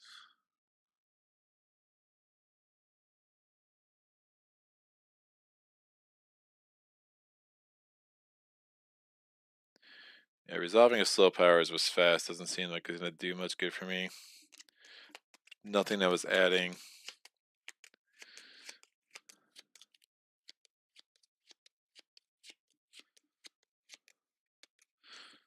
I can't use Foreboding to get over here to do anything good for me. Mantle of Dread could have let me push that town from over there at least. I think that's going to be the right play. Then the question is, do I want to play Concealing Shadows at all? Probably not. Gathering an Explorer out of somewhere is not going to be the most helpful. So I'll just give myself extra energy for next turn. Oh, but I have so little fire.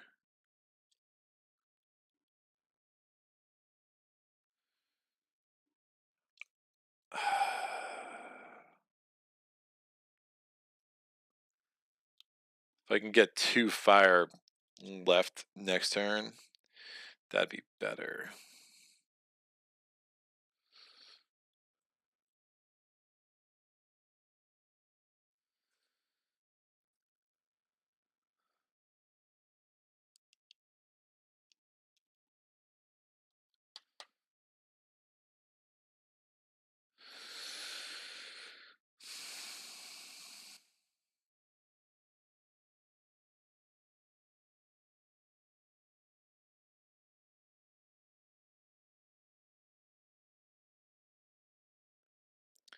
I can't get 4 in there. Yikes. All right, I'm going to save this just to try to get maximum fire for next turn. I'll have 3 card plays, potentially 4. And I will play Favors Called Do. And that's just going to cost me 1 energy. And sorry, this is the energy. I already took the energy because I was broke going in. All right, so I'm going to target myself. Yes. 611. Yeah, I'm going to target myself with this. Let the flow of time. I can resolve a slow power now. Ooh.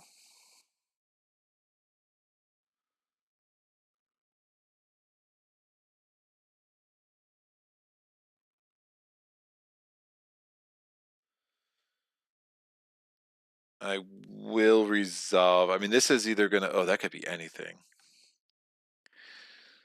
If it's wetlands or sands, that's bad.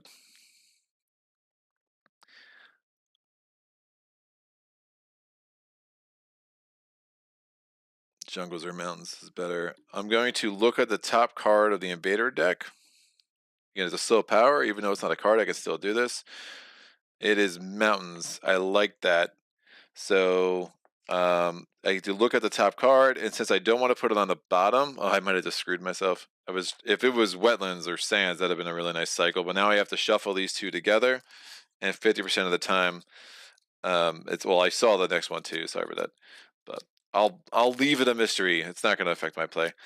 So 50% of the time, I'm going to just hurt myself. So again, 1, 2, 3, I'll put that first, and then this will go there. So one of those is mountains, which I want. If it was wetlands or sands, I would have definitely cycled it to the bottom. So again, I did Visions of a Shifting Future first. And again, so the problem with Visions for the Future, the fact that you're basically flipping a coin whether or not you know what the next card is or not, because you do have to shuffle it back in. Because I had a second level, I had the option of instead put it on the bottom of the deck instead of shuffling. And now I'm still doing the same power. I'm still targeting myself. I'm going to target myself to reclaim a power card. I'm going to grab Absolute Stasis, put this on my available cards. Now, oops, I'm going to create a mess. What are you doing? This camera. Oh, I'll get this more set up in the future. Let me get this off the board. Boom. If I wanted to do Slip the Flow of Flame again, I could just spend the power for each time I've already done it. So I could do this once, I could do it a second time for one time, I could do it a third time for two time, etc. And one of the nice things about this is that if say I had the 3 sun and the 2 air, I could target a spirit, have them play another card, then do this again, and if it's slow power, then they can then resolve it. So you have some really crazy stuff going on with Slip the Flow of the Time, but it is very element intensive, and it's not always easy to get that many card plays out. With our friend Fractured here, do you think it made sense to get all those elements out just because? But you know, it is what it is. All right, so Slip the Flow of Time is going to go. Invaders just skip all actions in target land. It's 1 away from my high presence in the sands. I'm going to target land 2, so it's basically another version of Absolute Stasis. There are no actions happening in land 2. I'm going to remove up to 2 explorers. There are 2 explorers there, and I get 1 fear per 2 explorers removed, so that's just 1 fear. Done. I don't have the second animal, so unfortunately I cannot trigger the secondary effect of that. Favors will do, I'll just leave as a slow power, and that will be fine. I could, if I wanted to make it fast, I could again spent the time and done Slip the Flow of Time again, now targeting shadows this time instead of targeting Fractured. But I think that will work. So we're going to go to the event card. Did I pick wrong by not seeing what this was? For the rest of well-prepared explorers, for the rest of the turn, explorers have +1 health. That's not a big deal. Beast Prowl, each beast generates 1 fear if invaders are present. That's 2 fear, moves to adjacent land if not, and then Coming of Age on each board added the Han to an inland land with the Han. Again, do want to prevent this escalation garbage, so I'll put a Dahan there, and I already have 6 Dahan there, I'll just put a Dahan there. I could have, with Foreboding, I could target a land and then push things if fears generated.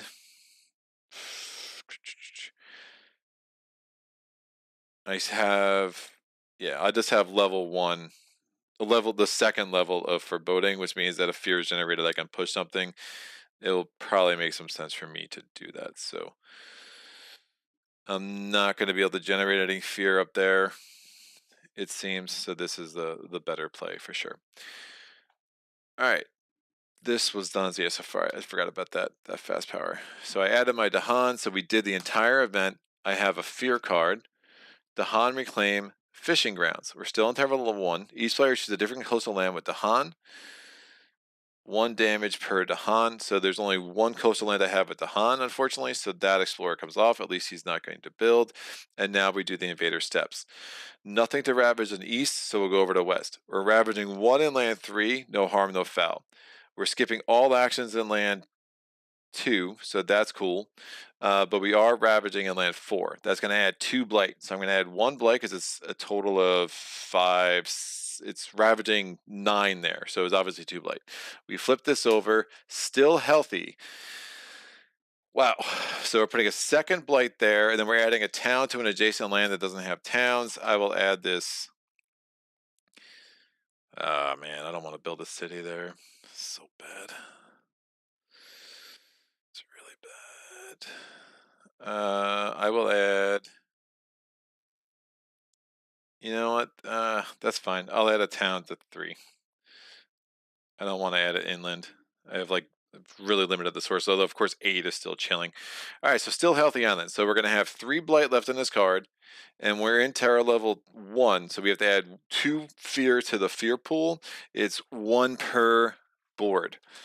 So we're gonna have 10, so we're basically playing against level 5 England with the extra fear. That could be a wee bit of a problem. Again, these still healthy island cards are fine, but they do not. They prolong before you go blighted, but they have some negative effects that it's like, ah, that's rough. So, so we blighted there. We added the town to 3 because again there were no cities or towns there, and now we go to the build step. Again, we're still skipping all actions in 2 because sleep and never awaken is amazing, but we are adding a city to 3, and we're adding an additional town to 2.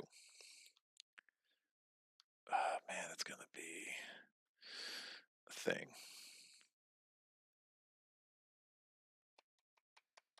And me not having any presence from shadows over there, favors called due, is pretty weak. Yeah, I don't, like yeah, I wouldn't. And I was thinking about darkness never swallows me away before. I don't know why I shouldn't have been thinking about that because again, I don't have a sacred set on the board, so one of them mattered. So we built over there. We're now going to build here. The disease comes off land 2. We get a town in land 1, and we get another town in land 3. Explore step, it is still mountains, so we get an explore in 6 because there's a source. There is no, oh, there's still a source to 8 because of freaking this. We can explore in 8. The wilds comes off 10. We get an explorer in 7 because there's a source there, and we get an explorer up here in this 6.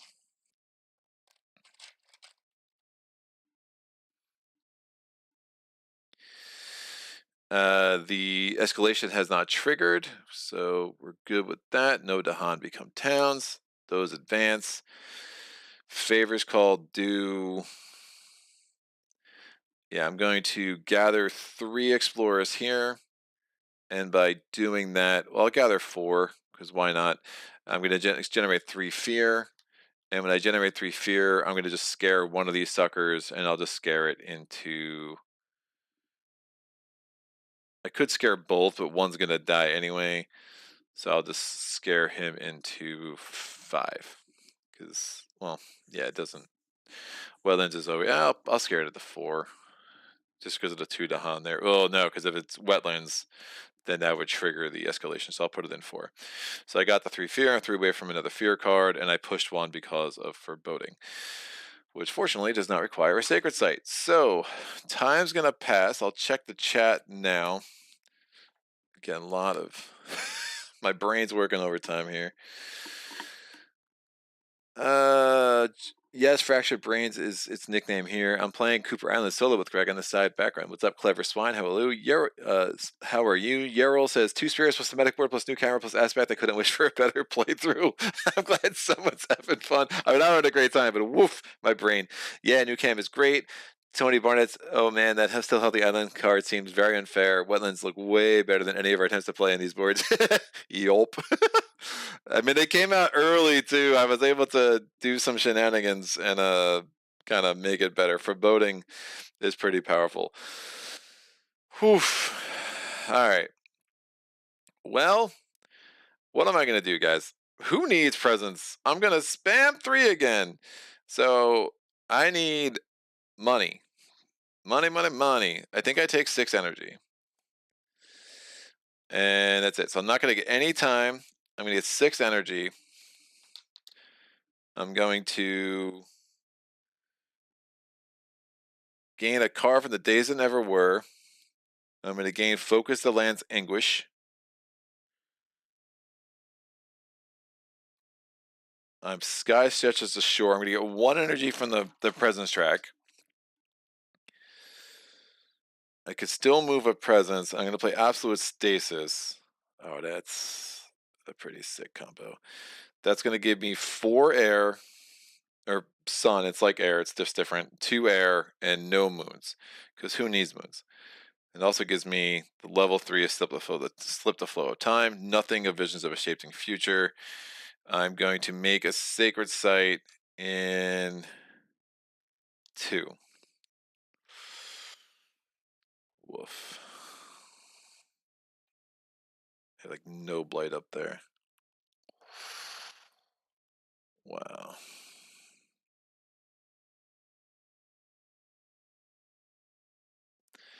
It's going to cost me all of my energy. I'm going to change out this 3 for 3 ones. I'm going to have to reclaim cards next turn for Fractured.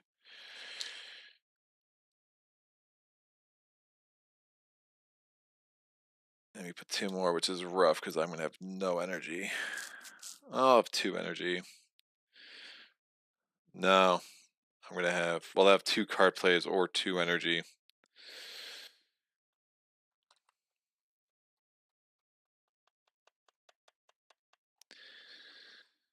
All right.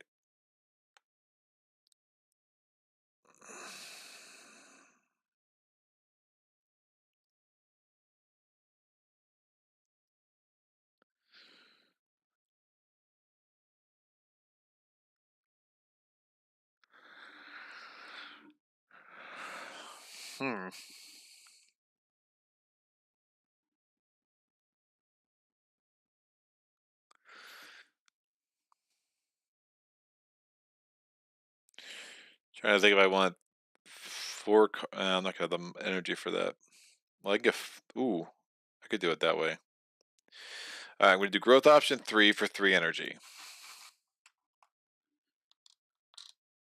I'm wondering if I should have pushed this here, but I wouldn't have gotten the 3 fear. I think the fear still makes more sense. Yeah, I can do something with that. I'm gonna get bottom track. I need a sacred site somewhere. I'll get a sacred site in 5. I might move that sacred site. I have 3 card plays and 3 energy. Oh, and I get +1 energy from the track, so I have 4 energy. I'm definitely playing that. I'm playing both of my fire. And I'm going to do Slit the Flow of Time. He's going to target, Fracture's going to target Shadows, so I'm going to be able to play a 4th card. And what do I need? I need a Moon. Oh, I only have 2 fire. Oh, that's so garbage. I never picked up another fire. Oh, that stinks. That stinks. Defend 4. Move.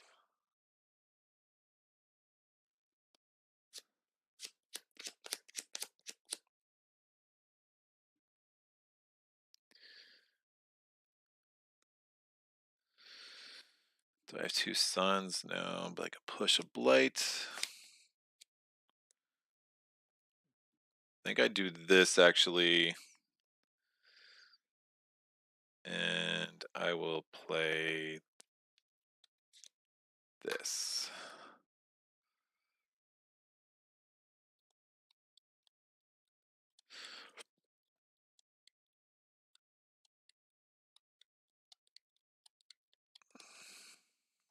Why do I do this?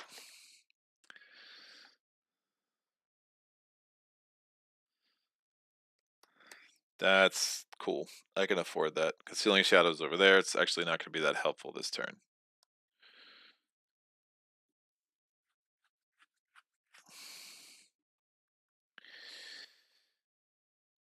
All right.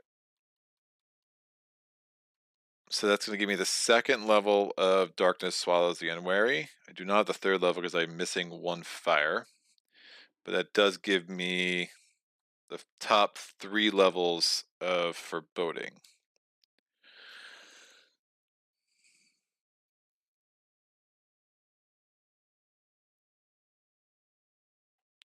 And I think, woof.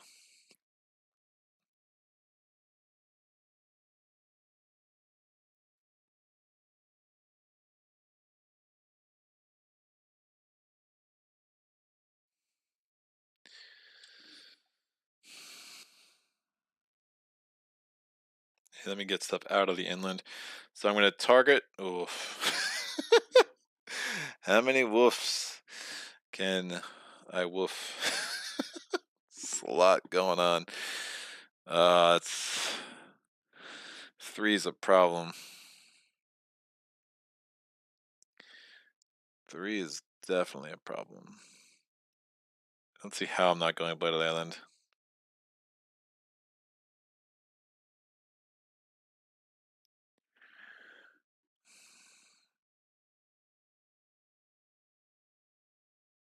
Gonna need to get a little lucky, but I should be able to generate a ton of fear. A ton of fear. Alright. I'm going to do all of Foreboding at once, and I'm gonna. It's only 5. Blight Cascade. Yeah, I think I'm going Blighted Island. I don't see how I'm gonna deal with 1. It's not good. It's not good at all. Gonna wipe out everything, or 3, I should say. I'm gonna use Foreboding on 8. And then you have to carry this out in order. So I trigger the first thing, I do the second thing. After an action generates fear in target line, I can push. Generate the third thing, I generate a fear, and I'm going to push this explorer into 9. I'm now going to Darkness Swallows the Unwary. Since I did Foreboding there, I can ignore range. I'm going to gather an explorer. I get to destroy 2 explorers. I get a fear for each explorer removed. Destroyed with the second level of that. That's a fear card. If I had anything else there, I could push it, but I just don't. But at least, again, we're keeping those mountains clear of structures, which could be really huge to kind of keep adjacencies at a minimum. I'm doing Favor the Favor of the Sun and Starlit Dark, 1 away from a sacred site. 1 is adjacent to 5, so I'm going to defend 4 there. I get a big fat red die for defense, and I get to push a blight. I will push this blight into 2. I'm going to target land 2. I'm going to push 3 explorers, or 3 explorers, 3 Dahan into land 1. It says push up to. I'll just push 2. I think that's safer. And the rest of these are slow.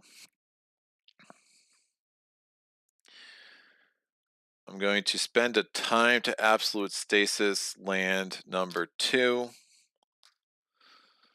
I'm going to do Sky Stretches to Shore. I can use a slow power fast. Gather up the 5 blight. 1 damage for blight. Because I have 3 suns, though, it's actually 2 damage for blight, so I'm doing 4 damage here. Unfortunately, I did not have enough other blight to make this work, but I'm going to do destroy the city and injure 1 of the towns. I have a beast there. I'm going to hope to get a little lucky. Otherwise, we are looking at some issues. Oh man, that's it. That's all I could do there. It's rough. Oh, we're not ravaging there. Wait, they're not ravaging there. What am I doing? What am I doing? This is what I ask myself. So I get extra range for coastal lands. I'm actually going to target land 3. That's risky.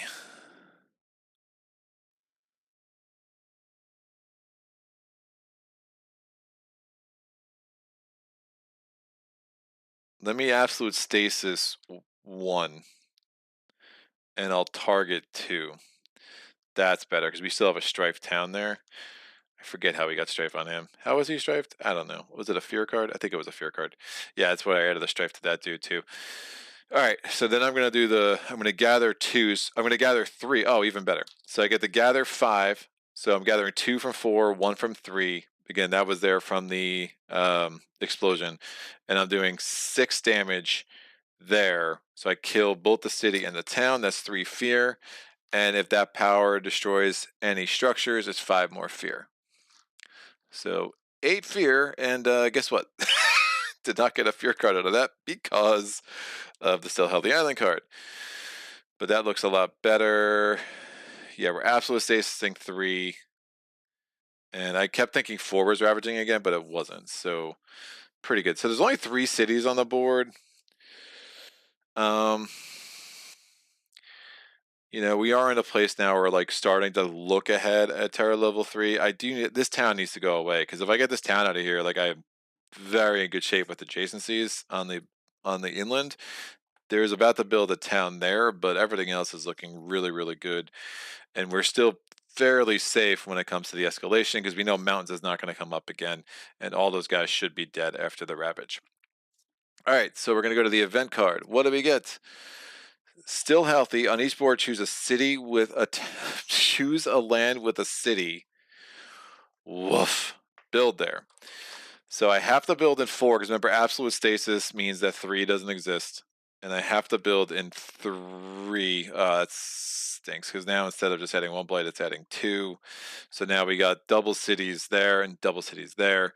Remember, Focus the Land's Anguish could be highly effective there in the future. I mean, ultimately it's 10 damage. It's a 10 damage power, and with this combination, I mean, I have access to that even from where I am, so that won't be all that bad. Oh shoot, I have to add a town to an adjacent land. Oh, that'll be fine. I'll make that work. All right. So we built provincial seat. We now have beast chase off the homesteaders. Push up to 2 explorers of 1 town from a land with a beast. Well, that would have been helpful to know. This ceases to exist, so I can't do anything there. It's just not that helpful. And then rally to the defense of distant kin. Gather 1 Dahan into a land with Dahan. Defend 1 in that land per Dahan. Also would have been helpful to know, but I'll just... do I want to gather that there? I will gather...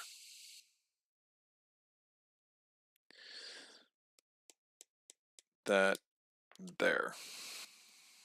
All right, 1 fear card. Defend 6 in all coastal lands. Invaders do not build in coastal lands this turn. That's really unfortunate, because there is no building happening in coastal lands anyway. Defending... oh, that's super gross. Defending 6 would have been good, because now they're ravaging... they were only ravaging 5, but now we added that extra city because of provincial seat, so now they're actually ravaging 5, 6, 7, 8, 9, 10, thanks to the extra city. So doesn't do anything for me, and was a total waste of that over there. So the fear card, again, this is where if you're playing with Bringer, like that extra knowledge of knowing what the fear card is could really save you from wasting some efforts and some valuable card plays. So ravaging, there's nothing there, nothing there, nothing there. Woo! Fractured Days board somehow looks magically clean. We're ravaging 5 here. I'm defended 4. That interested Dahan. The 2 Dahan survive though. Retaliate. And again, it's ravaging 5, not 4, because of Sweden. But I do destroy a town. That gives me a fear. Ravaging here, injures the Dahan. Dahan retaliates, wipes this dude out. And we're ravaging down here. It is... it's only going to be 1 blight, blight and a cascade, so we can stay healthy at least. So it's ravaging 10. I'm defended 6, so 4 gets through instead of 6. So we don't double blight, but we have the blight and we cascade into here. And these 2 strifes come off. Done. And because we added the blight, we have to add a town to an adjacent land. I will add this town into 2 and hope the next card off isn't wetlands, because that would be super sad. And now we do the build step. We get a town in land 6, nothing to build in any of the central mountains, and we get a town in land 6 over here. We do the explore step, exploring at the sands. So we do have a source into 9, because this town has just never gone away. I'm looking for like, hey, remove a town from a place where it's the only explorer. I mean, there's so many things that would have gotten rid of that by now, so that's been a little unlucky. We get an explorer there, because of course we needed to go to sands again. Explorer there, and an explorer here. Nope, absolute stasis, nothing happens there. That land does not exist. All right, invader cards advance. We still have not triggered the escalation, which is great. We only have one more stage 2 card to worry about that. I'm going to do Crops Wither and Fade. I'm going to turn this town, so a place where I have presence, I'm going to turn this town to an Explorer and get 2 Fear. We finally have another Fear card. We're finally in Terra level 2.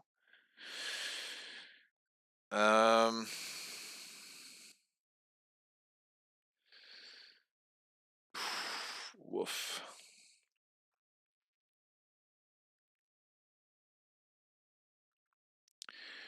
And then I'm going to target myself. I'm going to get 2 Fear. Is that a waste? And I could push an Explorer and a town from one of my lands. I'm just going to push this Explorer from... it's going to prevent this build. I'm worried about the escalation because that could be wetlands easily. It's not sands. It's not jungles.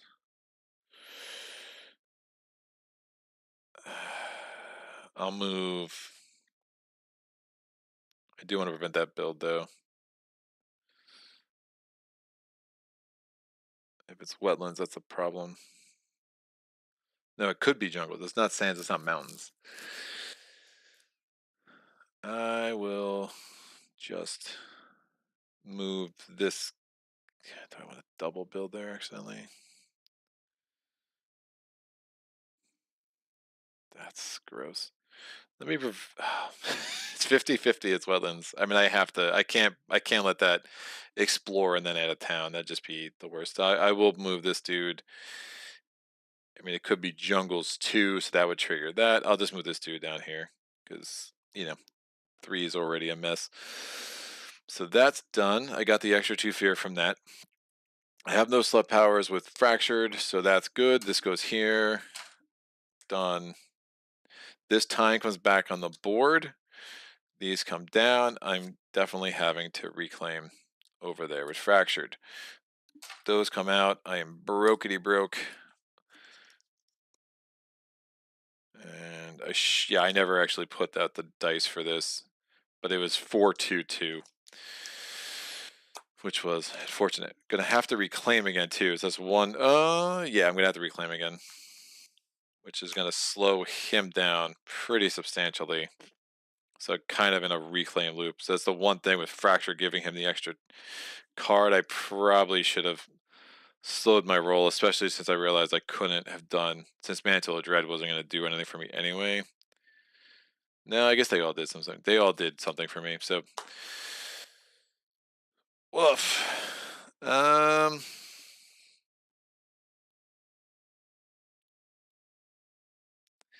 double reclaim is not the way to go. 3 cameras. All right. This is my one card in here. So I'm reclaiming with Fractured.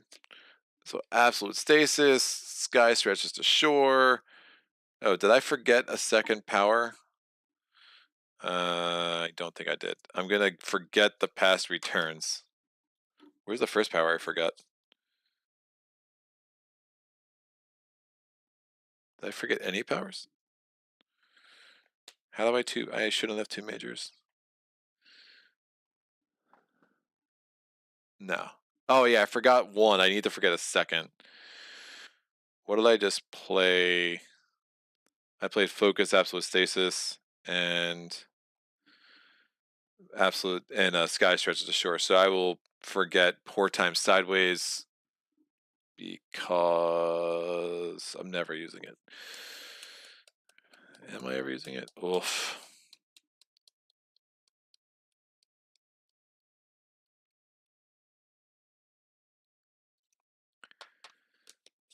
Yeah, I'm not getting... I'm reclaiming with Shadows. You know what? I think I delay the reclaim with Shadows. I think I gain a power card.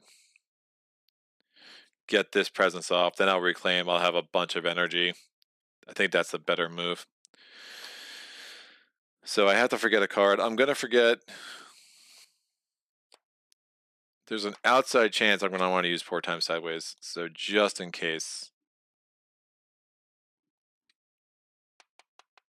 Ooh, I could do that there. I like that.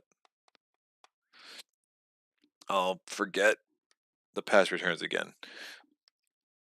So this is fractured, many cards. So the cool thing about when you do growth option 2 with fractured, whenever you gain a card that's other than gaining it from the days that never were, you get to actually put another one of the card that you didn't take. You get to put it into your days that never were, so that can grow. But just hasn't really triggered for me. I gained 2 time. Think I just get myself up to 2 energy.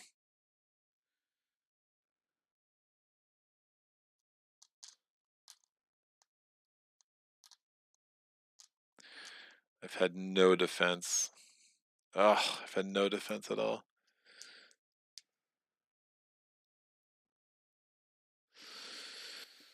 Woo! What do I want to do, guys? I'll gain the 2 time. I'll get 2 energy. I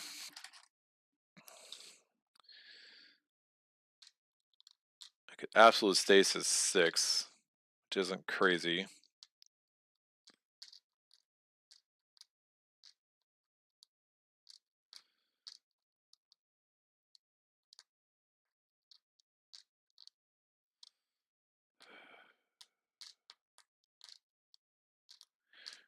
Just yeah, I never got a defend power.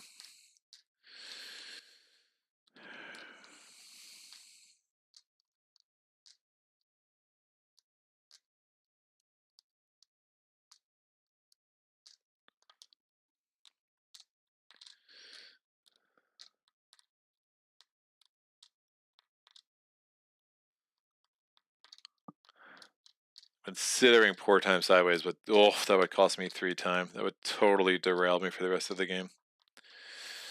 Because I have to put 3 time back on here. I could do 2 and 2, get back to 3 card plays, and I'm gonna need. Nah, I can't. I'm gonna need to take energy. 4 times sideways would just be a really short-sighted mistake, I think. But it's so cool.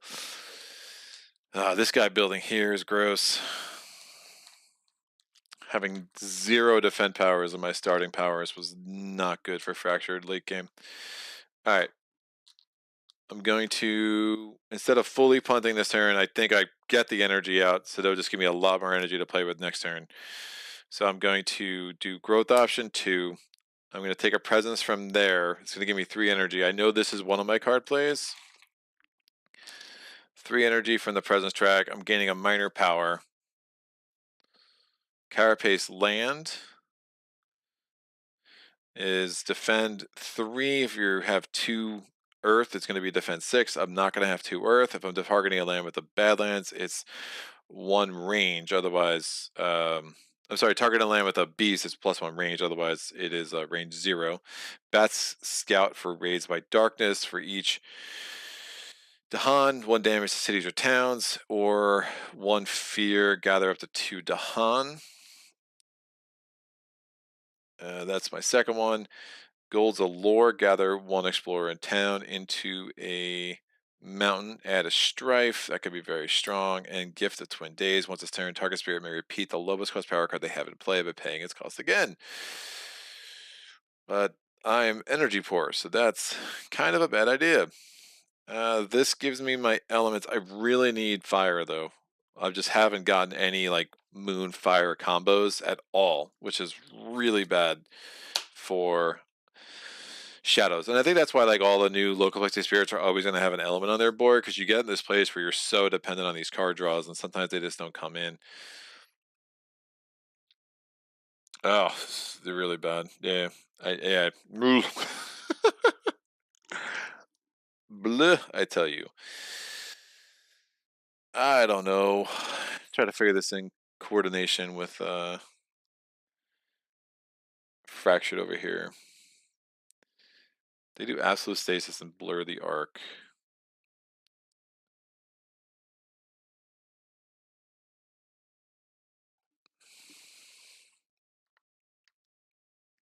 We're not moving any presence for fractured, so he's just kind of stuck where he is. This should come off. This should come off. Those are from last turn.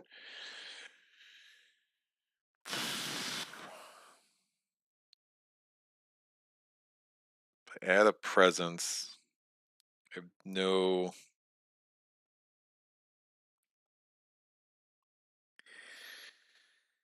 I can't get Darkness Swallows January. I can't get enough fear to scare things away. I guess I could scare that guy away with Foreboding is what I could do.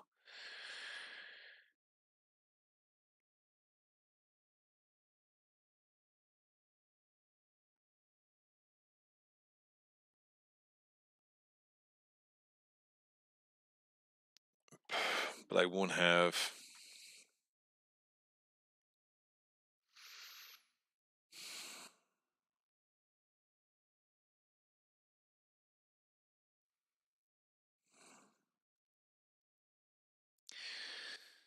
I think I take. Man, Gold's Allure is so interesting.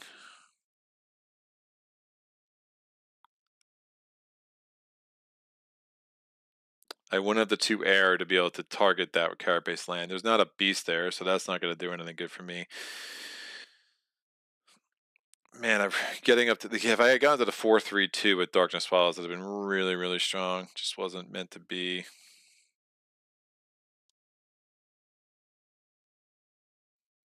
Oh, I still have to add a presence. I could just add a presence there. Prevent the blight in the extra town. Alright, fine. It is what it is. I don't love it. I'm taking Carapace land. Maybe set myself for a major next turn since I'll have 6 energy, because I'm going to get 3 each turn now. But all my cards cost 1 otherwise, so majors are not the cheapest for me.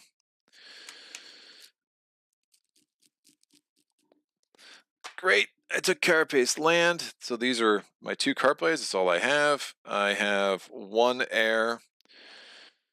So that's going to give me, after an extra damage fear, I can push.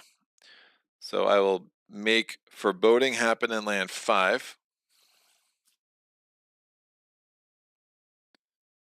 Is there any way I can get? No. I'm going to make Foreboding happen in land 5. And then I'm going to generate a fear with Concealing Shadows. That's going to be enough to scare this dude out of there. Anywhere I scare him to runs the risk of turning a Dahan into a town.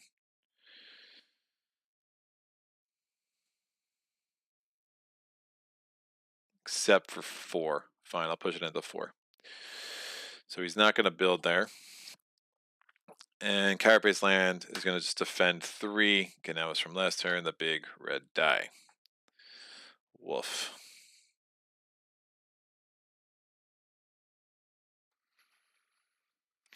So now we have to figure out what the heck I'm doing with Fractured. I'm going to take Poor Time Sideways and Blur the Arc. That costs 2.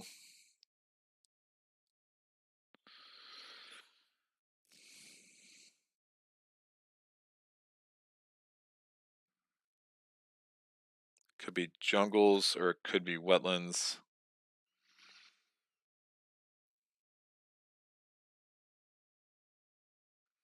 It's not sands.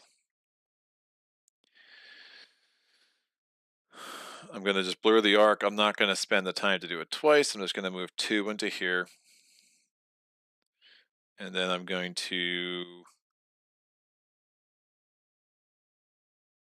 with no defend powers, I'm going to spend the, oops, nope, not you. Absolute Stasis, not Poor Time Sideways. Somebody was like, what are you doing? I'm playing bird. Alright, that's going to be Absolute Stasis in 6. So those towns don't exist. They're not going to exist for adjacency purposes or anything, so that's fine. Although, again, there's still adjacency to every land between this town here and that town there. We will finally have some Terror level 2 cards, which is good. What elements do I have? I have 2 air. I have no moon. I'm sorry, I have 2 sun. It's like air, it's just different. I have no moon, and I have 3 air. So that's going to give me access to Squaw and Douche. Excellent. Well done. Lol. Interesting. We're going to go to the event. Rising interest in the island. Your island is unlike any the invaders have seen. The invaders begin to take interest in tales of strangeness. You may ignore the curiosity, return the top card of the invader deck to the box, add one town to a land without one, that's a problem, or weave lies in the eyes of their oppressors. Oof.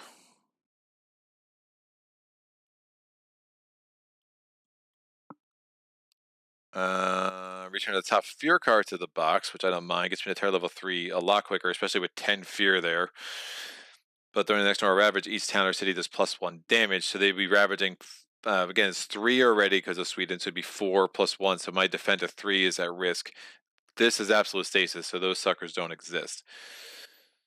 But I think that's what I have to do. So how many air do I have in play? So I have 1 because of my growth option, 2, 3, 4. So I would basically need to forget a card with an air to get to 8. Yeah, Poor Time Sideways is out.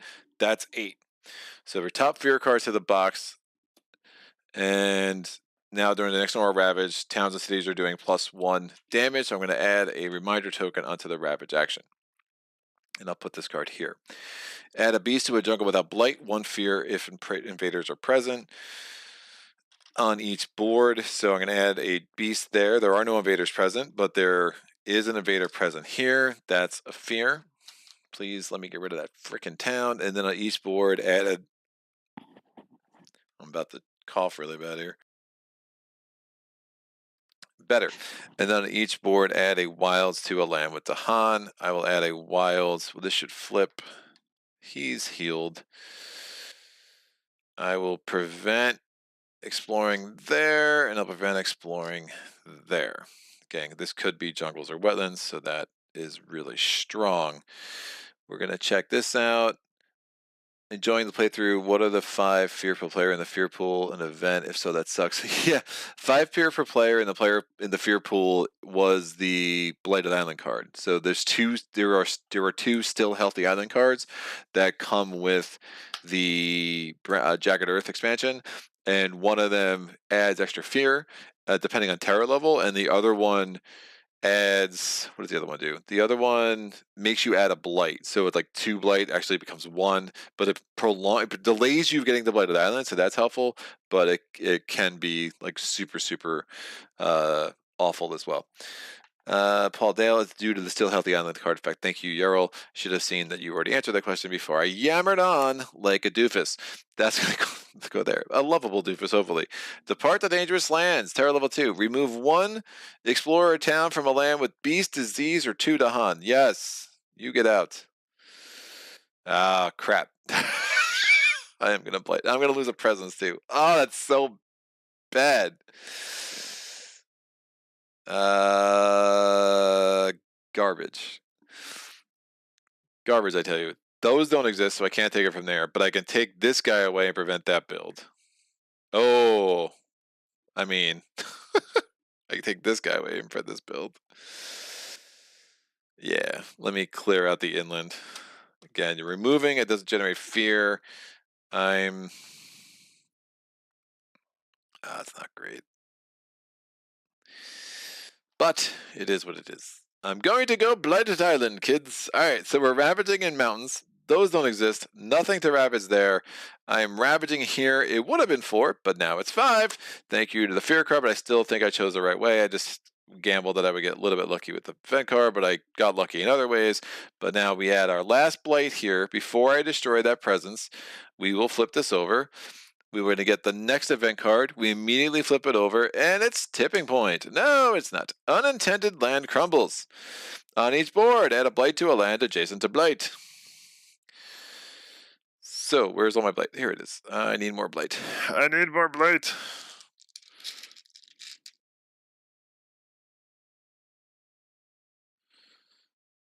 Did I add blight from... I hope I added blight from the right things, right? There was 1 on the start. 5, there should be... 10 blight on the board. 1, 2, 3, 4, 5, 6, 7, 8, 9, 10. All right, I got worried I took it from the supply in front of me, which I've been known to do occasionally. So I add a blight adjacent to a land of blight. I'll add it to 10 there. I'll add it to 1 here. Woof. Nope. This does exist.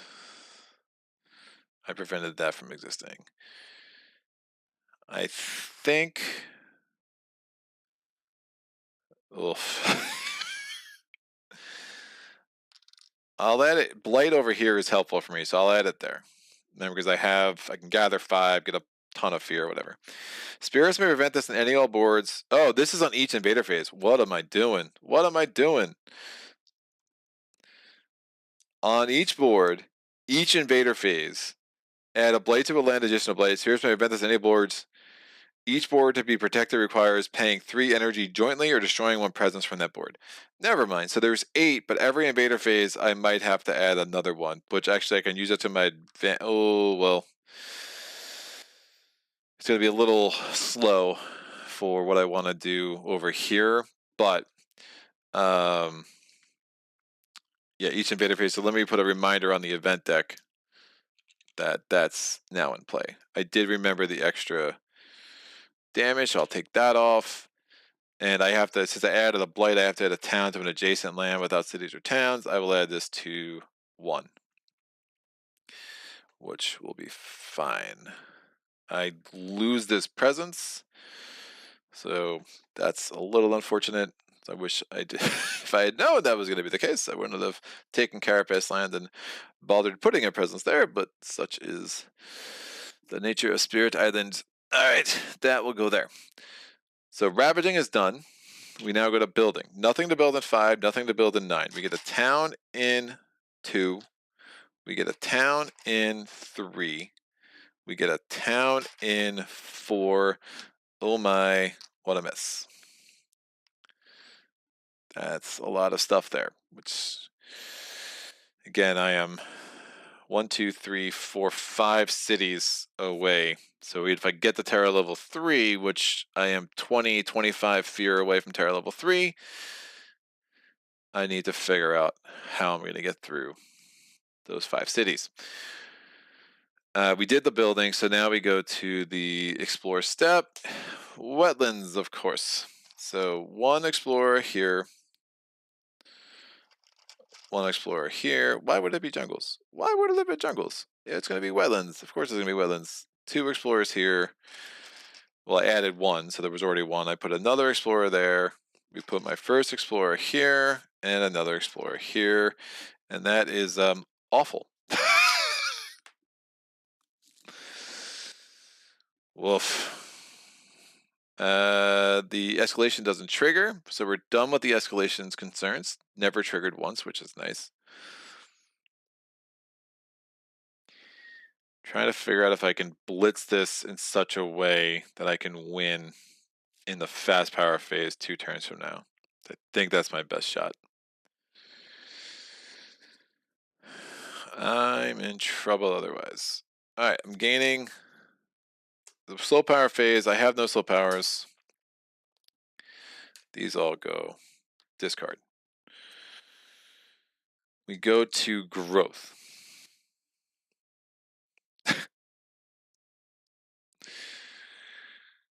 Yikes. Did I put that wrong? I should have put... I spent the 1 time. This should go back there. Yeah. Had to clear it off. I gained the time. Right, I took the 2 off there to get the extra money. Alright, these are my 3 cards over here.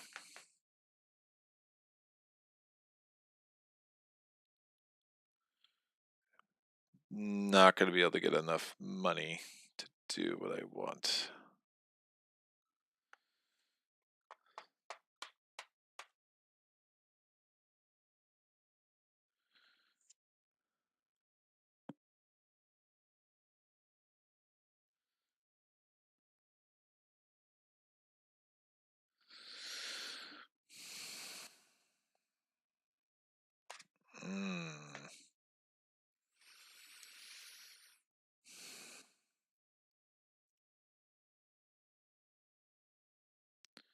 Got plenty of blight there.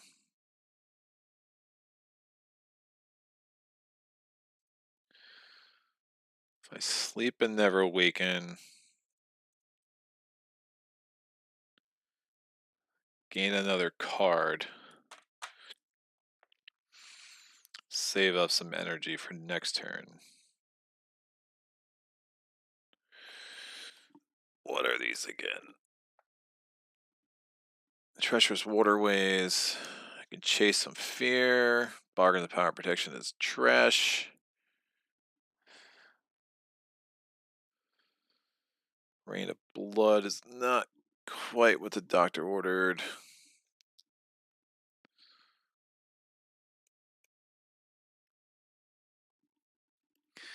It's not going to give me. I have to do growth option 3 because that's my only way of getting energy right now.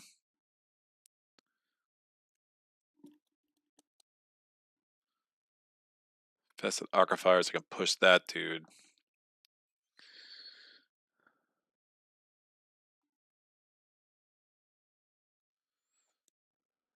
It won't have enough moons.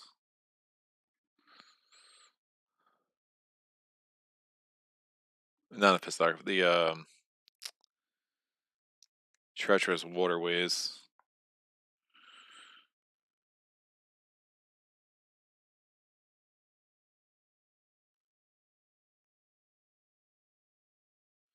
Start saving up some money.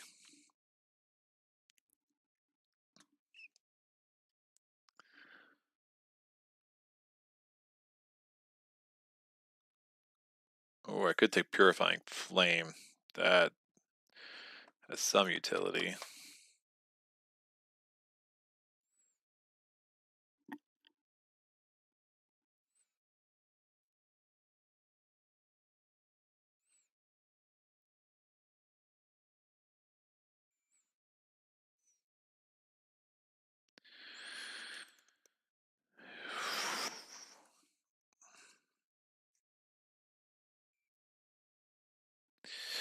Alright, let me get to the third camera here.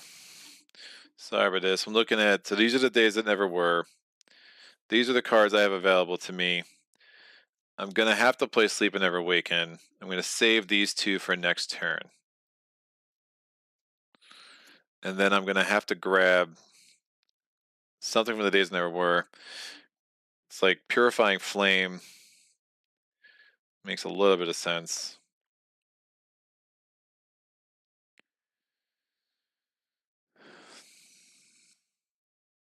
So the Treacherous Waterways just lets me push this guy out of there, and I just totally prevent that build. But if I'm trying to win in the fast power phase next turn, I don't know if it matters. That's a Blight Cascade. It's 8 Blight there. I'm pretty much going to have to use all of it.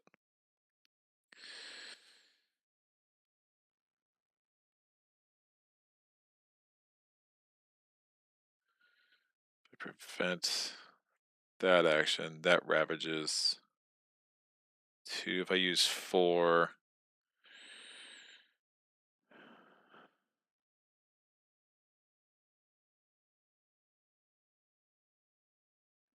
it's not building.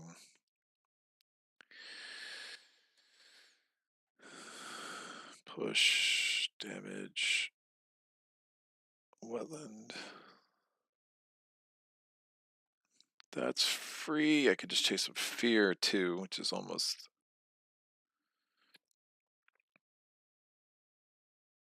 important.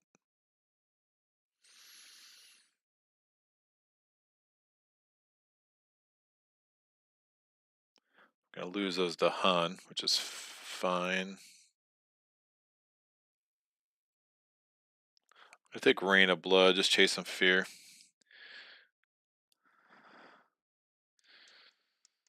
And it's 1 energy cheaper, and I think that just makes a difference right now. So I'm doing growth option 3. I'm already at 2 card plays and 1 energy. What do I want to take off here? I'm gonna take 1 off. I'm only playing 2 cards anyway.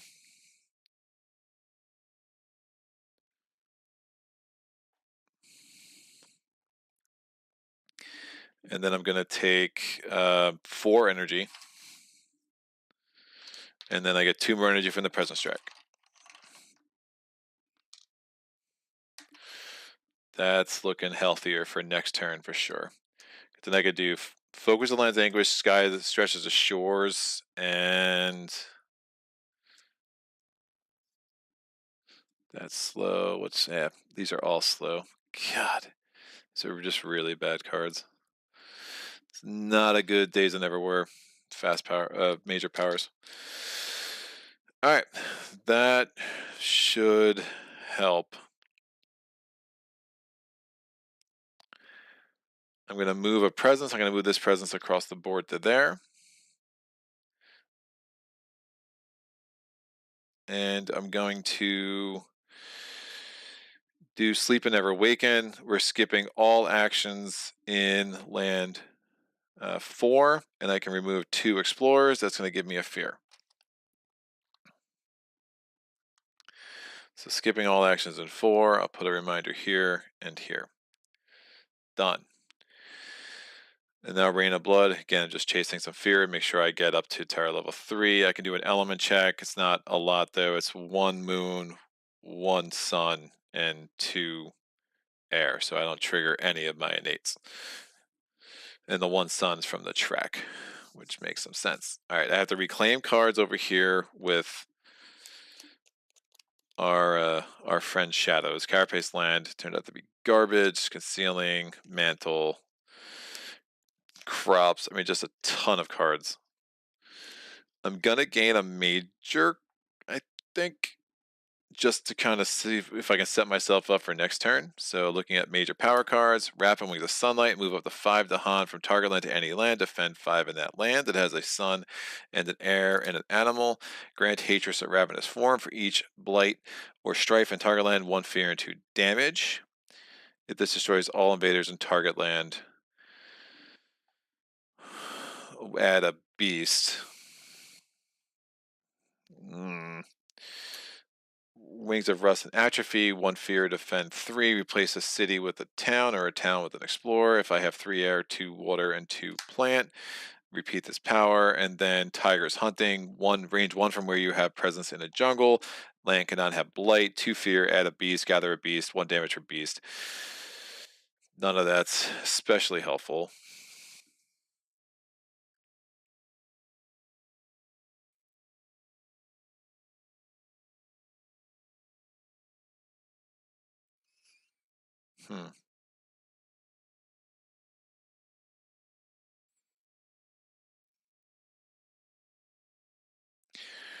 Rapid Wings of Sunlight is super interesting. I'm going to get 3 energy from the presence track.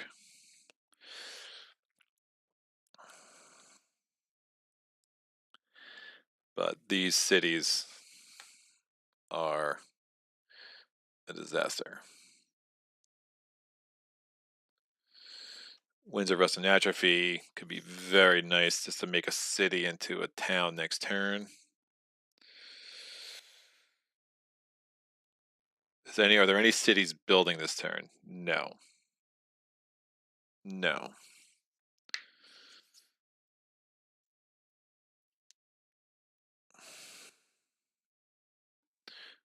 We're 24 fear away.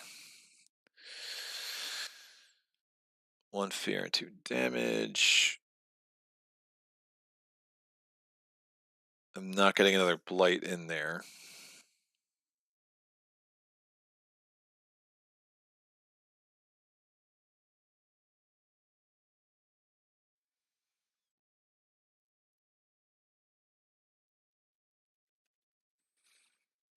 Huh. This is interesting. We have a city there. We have 2 cities there.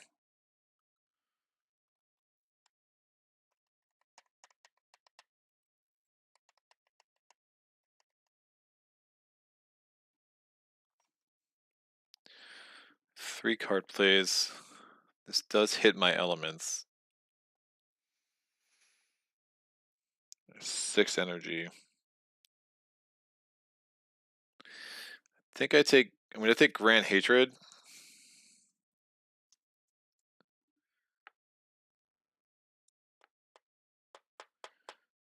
That's a pretty strong card for me. I'm going to forget a power. I'm going to forget Carapace Land. Thanks for nothing. And I have 3 card plays and 6 energy, so that's 4. And I'm going to play 2 more cards. I'm going to have Concealing Shadows. And something with a... Does Concealing Shadows make sense? Yeah, it doesn't matter. It's just fear.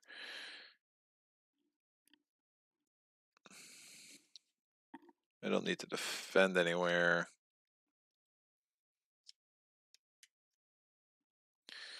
Nah, let me play Crops Wither and die. That'll give me 2 fear. Oh, I could do that too. Oh, that's really strong. I think I could be able to deal with all the cities there, which will really open me up. And if I can get rid of those cities there, we can make this happen. But I wish I could have taken Winds of Rust and Atrophy. That was not meant to be. All right, so doing an element check. I have 3 air. I have 2 moon. 3 moon, 2 fire. If I had the, I thought I was gonna have the 4 moon. I'm not gonna have the 4th card play, so that's not gonna work. And just 1 air. I have a presence there, so I do have access. So the fact that I don't have 2 air is fine.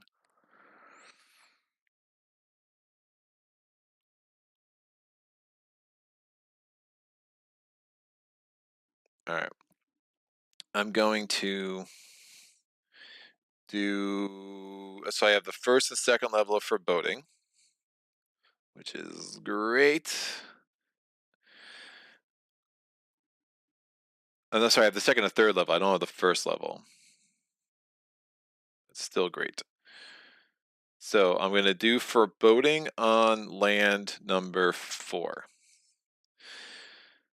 I'm going to do 1 fear, and I'm going to push this dude into 8. I'm going to then do Darkness Shallows the Unwary. I'm going to gather and explore 1 away from where I have a sacred site, gathering from 2 into 4. I'm destroying 2. 1 fear for each destroyed, so 2 more fear. And that's all she wrote. So those blight will chill, and there's nothing in 2. So kind of letting things go a little more inland, but that's fine. I'm going to use Concealing Shadows mostly to get. How do I hold on to this?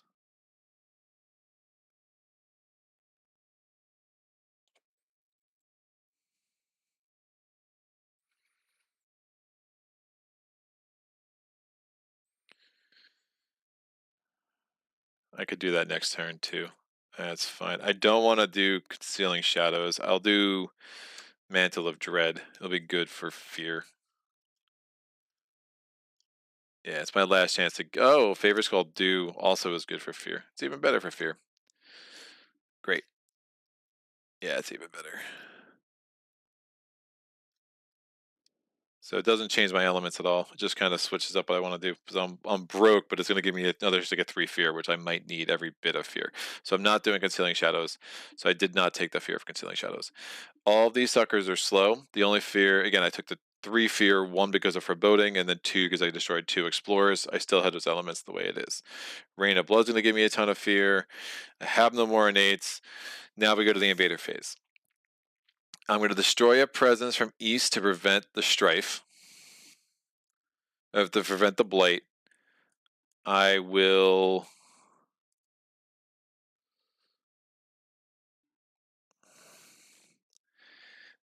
add a blight to west. It's add a blight to a land adjacent to blight. Spirits may prevent this by destroying a presence from that board or paying 3 energy. All right. We now go to the. So I did that. We now go to the event card. We have 1 fear left for the next fear card. So we still need to blow through. 21 fear. Yikes. Think we'll be okay. So we are terror level 2. Towns do +1 damage on ravaging. After ravaging, I can add blight, remove and explore in a town from the ravaged land. Interesting.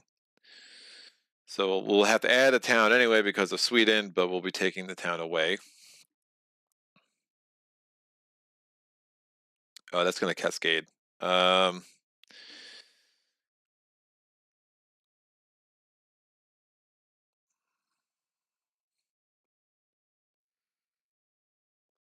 going to lose that presence. Shoot. All of a sudden, I'm looking at losing 2 presence as fractured. I don't think I have a choice. That makes sense. All right, I'm going to leave that there. All right, add 1 disease to inland land, but the most cities and towns. The most cities and towns. Now, again, this is not absolute stasis. They still exist. They're just skipping actions. So I add a disease to land number 4. And the most inland, I'm going to add this to 6. There are no cities and towns anywhere else on the board. Again, we have 3, which is just the coast. And then we have offerings of story and season. Each spirit with at least 3 Dahan among its lands gains an energy and may reclaim a card. So that is, Fracture does not, but I'll take the energy for shadows and I can reclaim a card. I have nothing to reclaim. Those are also powers, which I obviously want to leave out for good reason. So I have no earned fear cards, unfortunately. Super close, just didn't work out. We're now ravaging. Nothing to ravage on east. We'll go to west. Nothing to ravage in 9. I'm going to ravage in 3 first. That's going to add 2 blight because it's ravaging at least 6 and Sweden. We cannot add an adjacent town because there are no adjacent lands that have no towns or cities. I'm skipping all actions in 4. So we're ravaging here. It's only ravaging 4, so it doesn't double blight, but it does single blight. These 2 Dahan are super toast. When something adds a blight, by the way, we remove. It was actually ravaging 5 because again the strip the land bare. We remove an explorer in town from there. We're removing an explorer in town from here. But this does have to cascade. I think I let it double cascade. Or do I just lose a presence? I could lose that 1 presence, keep the sacred site. Yeah, let me keep the sacred site. I'm going to put this in here, and I lose that presence there. Perfect. First presence lost as fractured. So we lose town and city were off there, town and city were off there. Now we're good. So ravage action is done. We're going to go to the build step. We're adding a town over here in 3. Rough. And we are building a town in 7. And then we still have the rest of this river. Nothing to build in 2, nothing to build in 4. We build a town in 9. We build a town in 10. All I care about right now is cities. That was the only realistic way I was winning this game. Explore step, exploring into wetlands and jungles. So jungle, nope, wilds comes off. I'll do all the jungles first. Remember, there's 1 jungle over here. There's 3 jungles over here. Wilds comes off. Jungle in 8. Jungle in 5. Wetlands. We get 2, 3, 4, 9, 10, and 7. Invader cards advance. 21 fear. Here we come. All right. I'm gathering.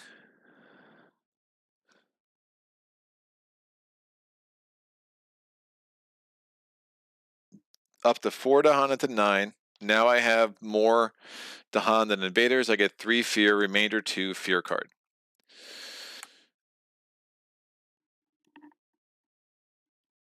I'm going to generate 2 fear in 9. Where was this active? This was active in, I think this was active in 4. Yeah, that's how I got rid of everything. I'm generating 2 fear in 9. I get, so that's down to 4 fear, so 6 left up there. I'm turning this town into an explorer.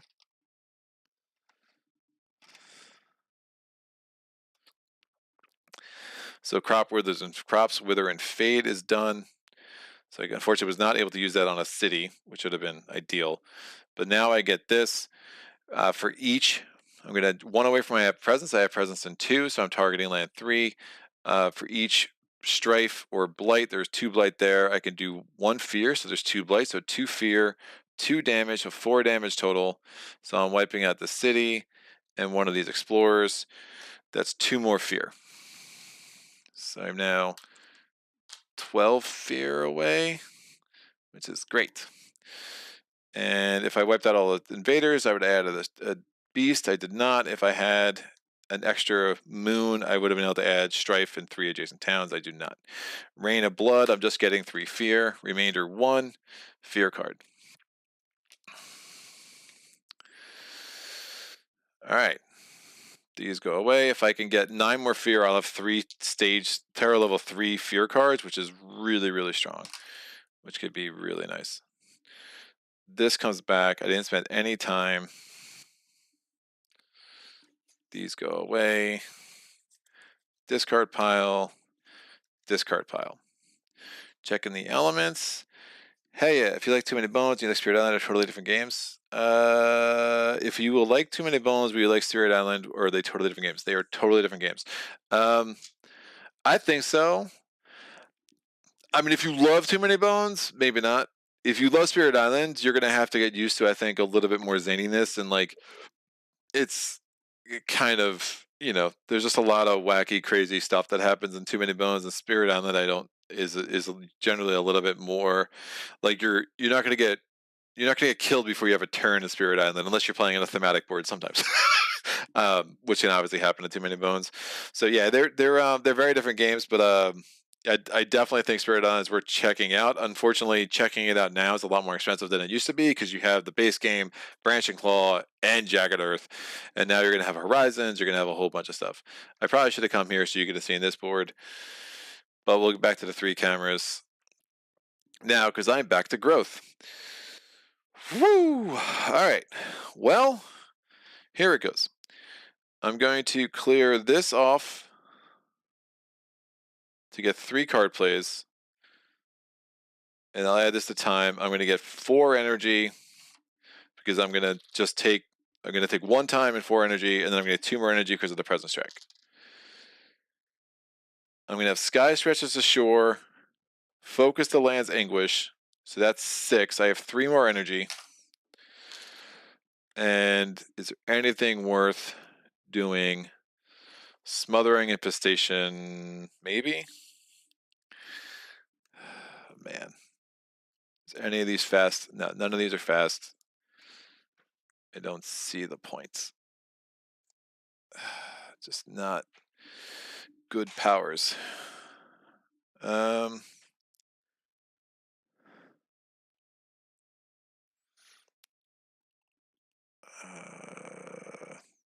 let me check elements. Something with an air would be good. I can't afford that.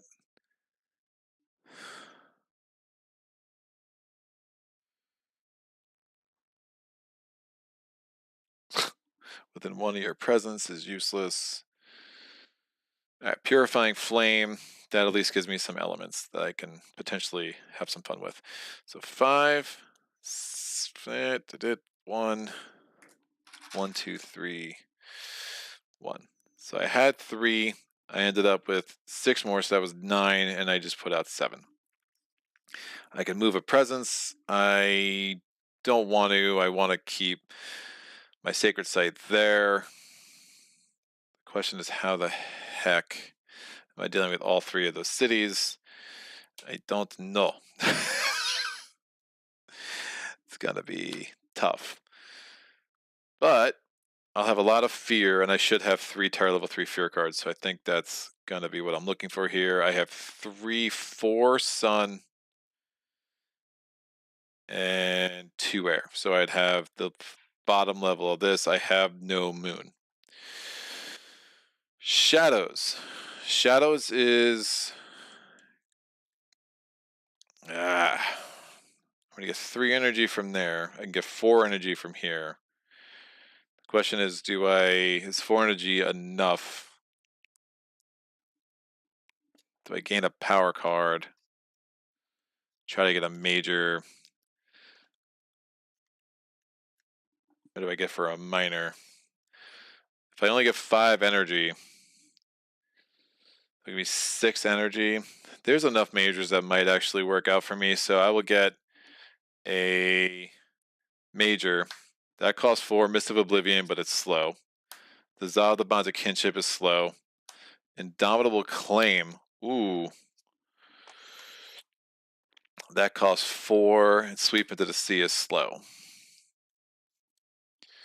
I'll take Indomitable Claim. It's the only thing that's going to matter. I mean, I'm not surviving the Ravage here. So, like, I either win in the Ravage or I'm done. I'm going to get 4 energy from here. I can forget a power. It doesn't matter. So I only have 5 energy to play with. Yeah, I don't think it's going to work. And 3 card plays. Put this over here for my card selections. And I'll add this presence.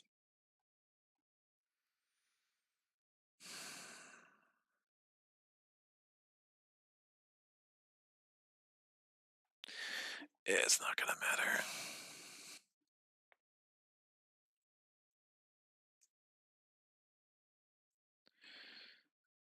I had this presence 1 away. I think range. Let me not add the that was dumb. I need the range over here. Well,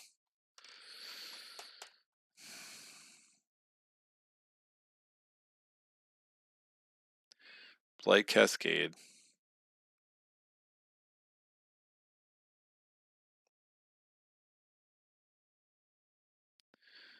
Kill double Blight. Oh, yeah, I'm in trouble. Oh, they're not ravaging. They're ravaging. Yeah, it's not going to matter. Wasn't going to matter. All right, so we're going to put this.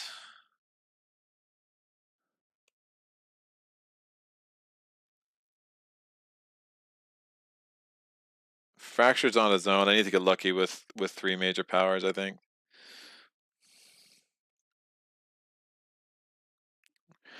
I'm going to put this presence there. I could always move it.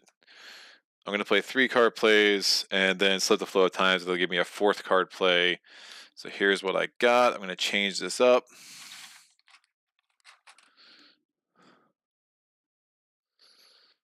Done.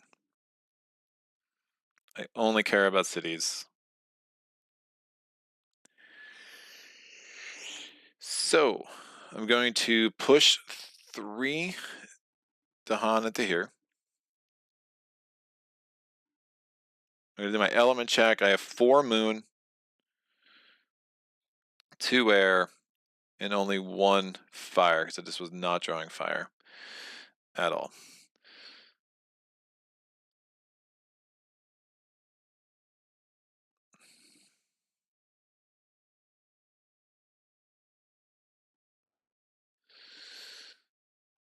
I'm going to get this blight out of here to give me a place for a blight to escape. And I have the 2 air, so I'm doing Foreboding down here. And I have this.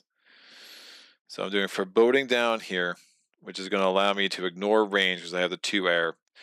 So I'm going to do Concealing Shadows and all this stuff. But to give myself a place where Blight can go, just in case it matters, I'm going to defend 4 and push a Blight. Oh, this can go away. And get that out. I'm going to do Concealing Shadows, generating a fear there. I can push an Explorer. And that's slow. I can gather and explore. Man, even another rough. Even another I'm gonna get the fear anyway. It's not gonna matter. I was thinking even another fire and I get 2 more fear. I just was not getting fires. I will just gather this explorer from there to there. Because I can. So that's fine. That's 3 blight. Rough. Okay. I'm going to do Sky Stretch as a shore. I'm going to target there. I'm going to gather up to 5 blight. So 1, 2, 3, 4. There's 5 blight there. Since I have 3 sun, I'm going to do 2 damage per blight. That's 10 damage that destroys those 4 structures. That's 6 fear off the top. So 1, 2, 3, 4, 5, 6. And since I destroyed any structures, it's 5 more fear. So these are remainder of 3, and I'm at Terra level 3.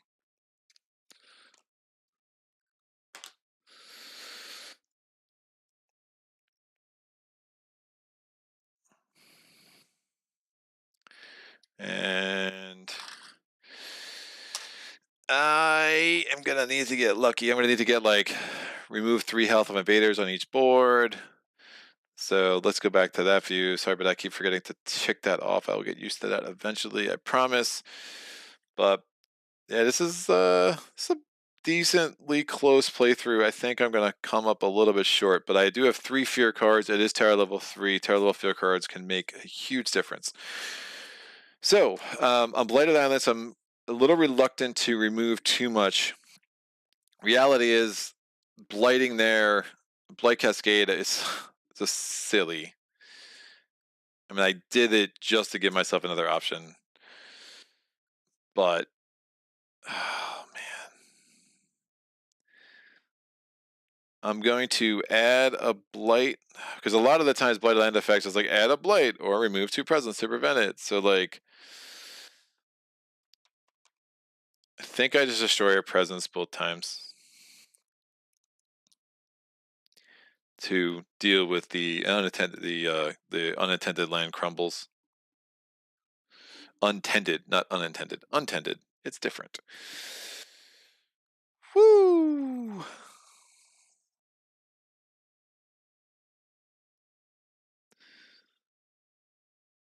Yep, that's the best. I think it's my best bet because if I have to add a blight, I'll still have room.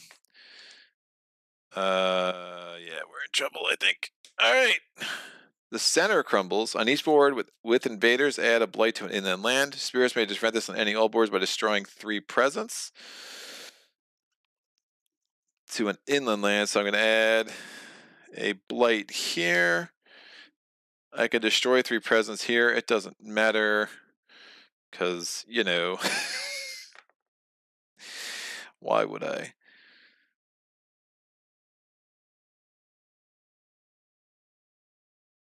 I will add Blight Cascade. I'm still a mess. I'll just add this into the mountain. That's fine. Stricken, invaders not ravaged in lands with strife or disease. Drive off the interlopers. Each player may push 1 explorer town from a land with a Dahan. It doesn't have to be a different land, so I can push 2 off of here.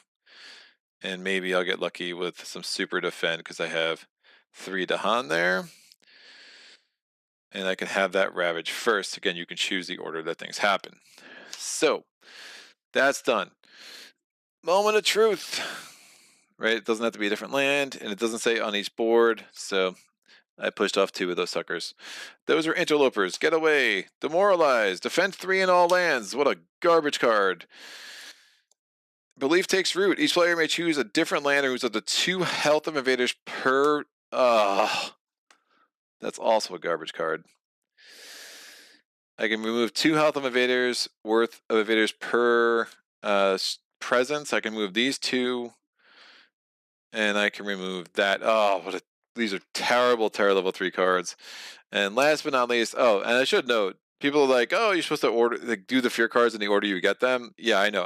Whenever I get a fear card, that's why I put it on the bottom. It's like subtle, and I don't know why I do it that way. It's silly, but I do. Every Badlands, Beast, Disease, Wilds, or Strife grants defend 3 in its land and adjacent lands. It does not do anything about the Han. And that, my friends, is super unfortunate. Wow, those are just really bad fear cards.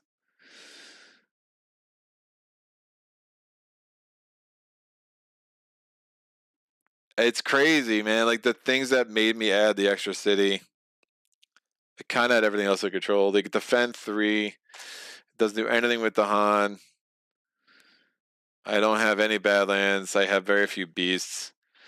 I mean, if you carried out, oh, man, this is so bad. Every player moves with 5 worth of invaders from a land with the Han or 1 from an inland land. Scapegoats.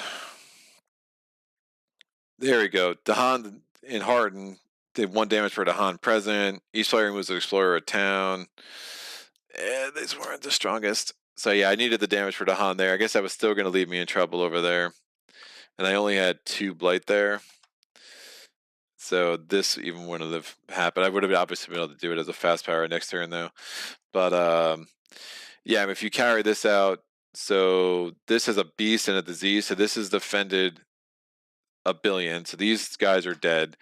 This is defended 3.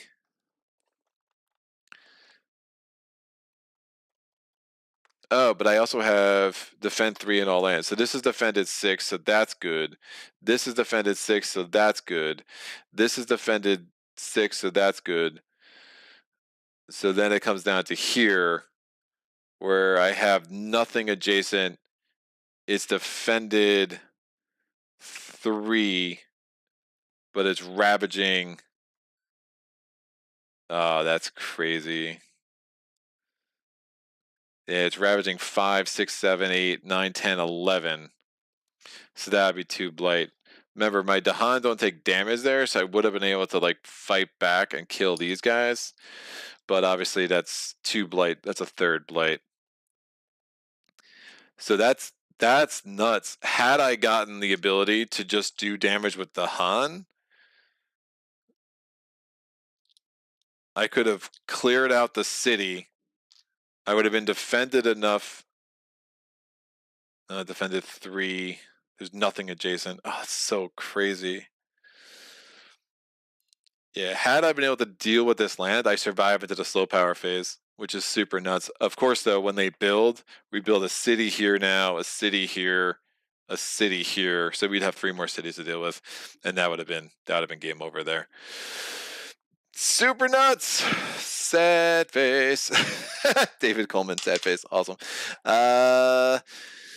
Thanks for the answer. I got to go watch some more, says Savanas. Thanks. Lena says this looks really difficult. And then Lena Kim says, didn't you get defend 4 as well somewhere? Yeah, I defended 4 there. I mean, I think that's a good point. Had I, because I was trying to give an escape route just in case I had enough flight, but that was probably silly.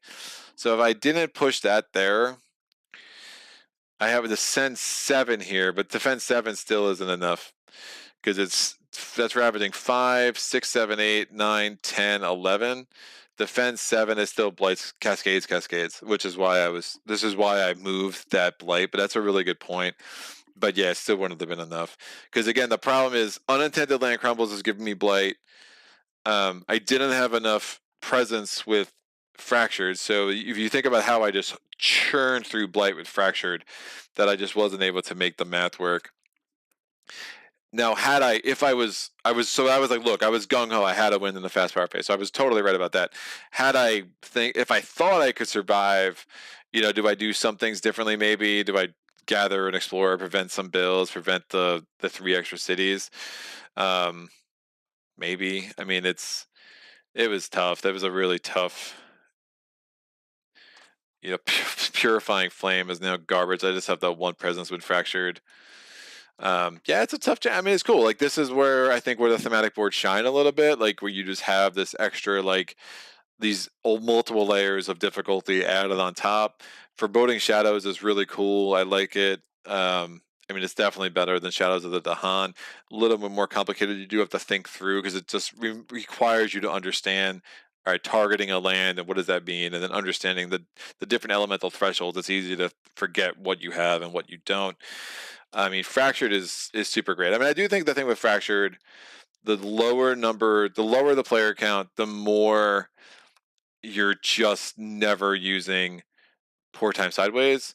And then the pass returns again was super tricky for this particular matchup.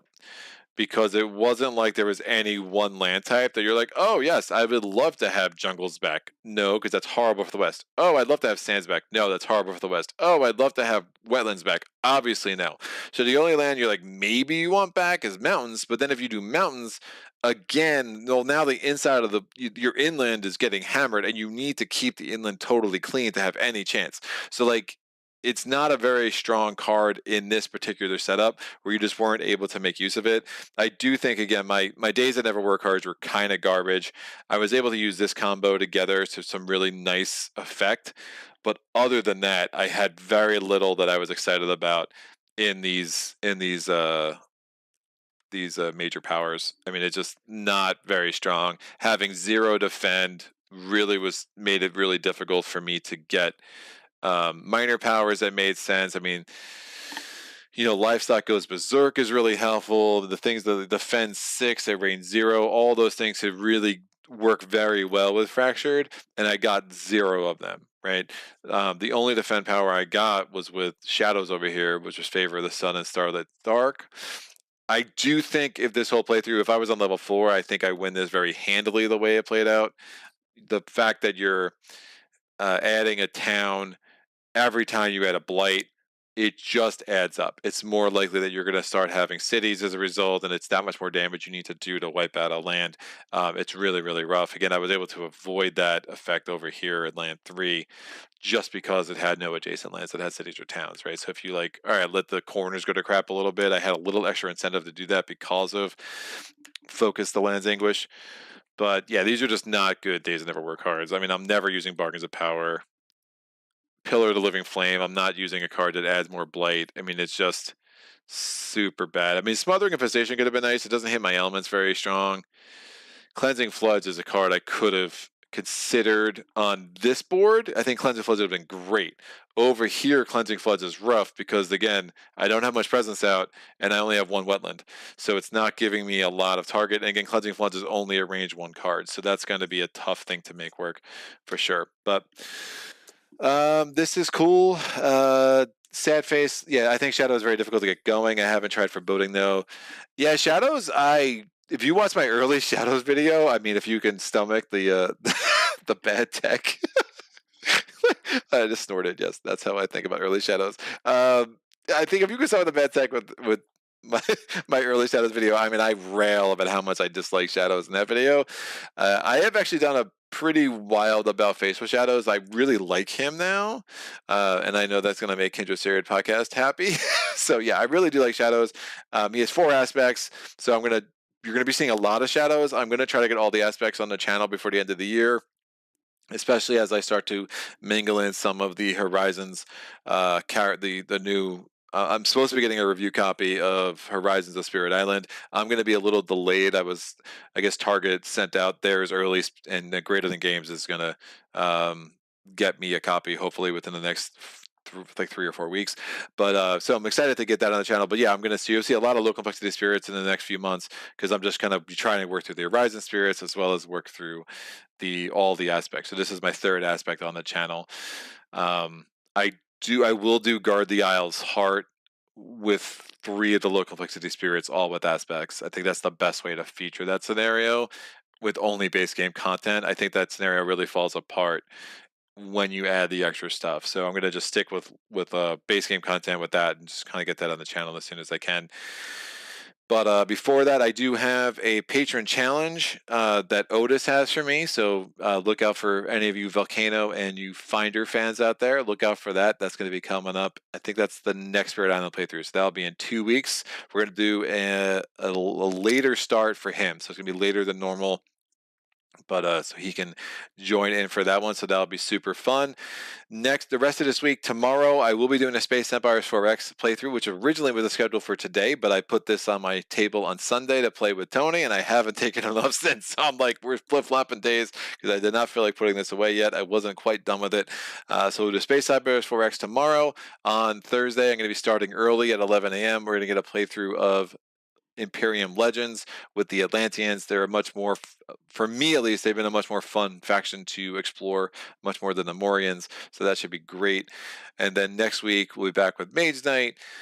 On Wednesday, I have the guys from Nemesis Games joining me. The Pledge Manager for Uprising is going live on the 6th. So if you want to join me on the 7th, 11 a.m., which is 5 p.m. their time over in Germany, they're going to be live with me. I haven't done this since Eric Royce joined the channel a long time ago. So super excited about that. They're super cool. I've talked to them once before on the phone, and then we've been emailing a whole bunch ever since. So I'm really psyched to have them on the channel for a little bit. Then I'll do a playthrough of Uprising after that.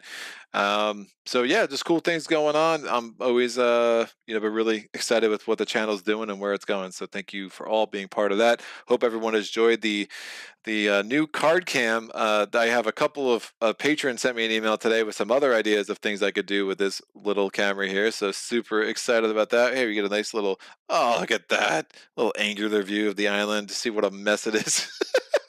Super ridiculous, but it's hard to get the lighting right for everything all at once, so I'll keep tweaking things around here, but pretty happy with how this worked out for the first time having it. Might add a little time until I get really kind of my system down and totally used to it. So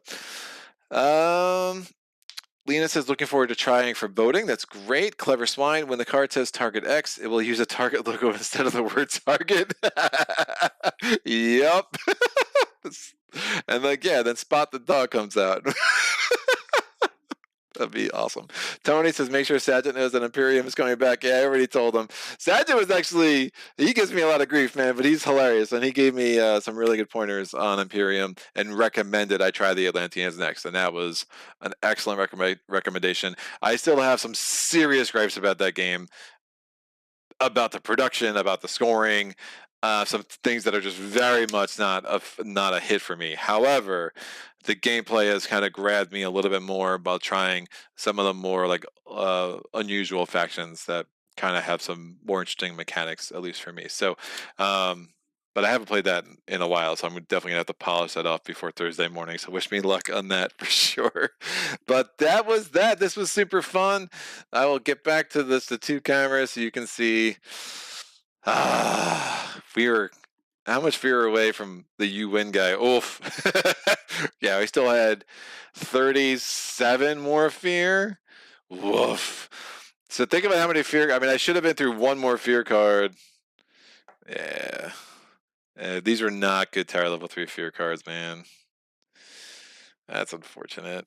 That's unfortunate. What could I have used? I mean, if you go back, each player had strife in a different land with 2 invaders, and each invader with strife deals damage to other invaders in its land. Each player chooses a different coastal land. Gather up to 1 Dahan, then 2 damage per Dahan. Yes, please. Defend 9 in coastal lands. Invaders are not built in coastal lands this turn. Yes, please. Invader. Each player removes up to 4 health worth of invaders from a land with at least 2 Dahan. Yes, please. Yikes! That was frustrating. But fun. That was a really fun playthrough. Yeah, fracture days will fracture your brain. That's a thing. I don't know if I'll be doing Fractured live anytime soon again, but it was good for now. It's like, yeah, I'm doing all low complexity spirits with like with aspects, and I'm like, oh, I'll throw Fractured in there too. But next time we'll be with Volcano and Finder, so we'll have another mind-bendy experience. But that should be pretty cool. If it works out like it should in my head, I've never done it. But Otis is really excited about that combo. So if he's excited, I am also excited for sure. But this has been great. Thank you so much for joining me. I already yammered about what's coming up next. So you all know, any questions, comments, epiphanies, put them in the comment section below. I'll get back to you as soon as I can. And until next time, happy gaming.